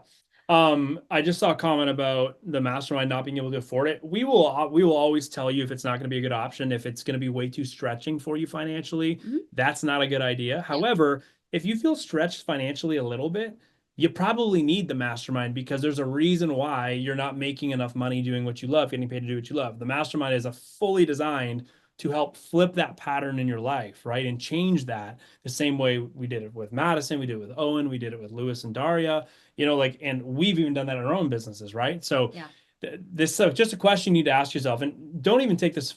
This is whether it's the mastermind or whether it's something else you jump into, whether it's just you committing to listening to an hour of our podcast every week for free. Nothing will change about your financial situation, your business's revenue situation, if you don't start to change how you think about business and how you view what you do as an art and how it can be productized, whether it's sold to the marketplace in the wedding space or sold to the brand and commercial marketplace. But guys, we are so glad you guys are all hanging out. There's still 85 of you. So think about this. If we were in a room right now with 85 people, that would be a lot of people. So just take a moment here. Actually, you know what we should do before we wrap this up? Pull out your phone, take a photo, and let your friends know that you were hanging out with Creative Rise tonight. Tag us on Instagram, throw it up in your story. We would love to connect with you that way. That way we can see who was on. We can repost your story. We'll smile real quick. Anyways, guys, we're so glad you were here with us today. This recording is going to be going up on YouTube, Spotify, and on Apple Podcast. So if you want to rewatch it, which I highly encourage you to do, that's where you're going to find that. If you're not already subscribed, guys, on Apple Podcasts or Spotify or YouTube, really go do that. Actually, I'm going to drop in our YouTube link right now because there is a lot of love that's going to be going to the platform YouTube in the next couple of months. We drop a weekly video on there. Go click on that YouTube link right now. Subscribe to us on YouTube. We're going to be getting a lot of content. We've been posting on YouTube for a long time, but we've always been reposting content from other platforms. We're starting to actually create more for YouTube first style content, which is great. So hoping to really connect with a lot more of you guys on YouTube in the coming months. You can watch our podcast on Spotify. You can listen to it on Apple Music and of course watch it on YouTube. But guys, thank you for being here. This has been so fun. We're so glad we got to connect. If this is the first time we're getting to meet you from us and the rest of the team, we're so glad you showed up tonight. It's great to meet you. We really, really do. We say this with full sincerity. We really do believe that you are able to do some awesome things with your business. And we hope tonight was some encouragement and some motivation for you being able to do that. And if you're taking the next step in applying, I encourage you to apply before Sunday. Encourage you to apply tonight. Honestly, we're going to be sending out a bunch of acceptances tomorrow.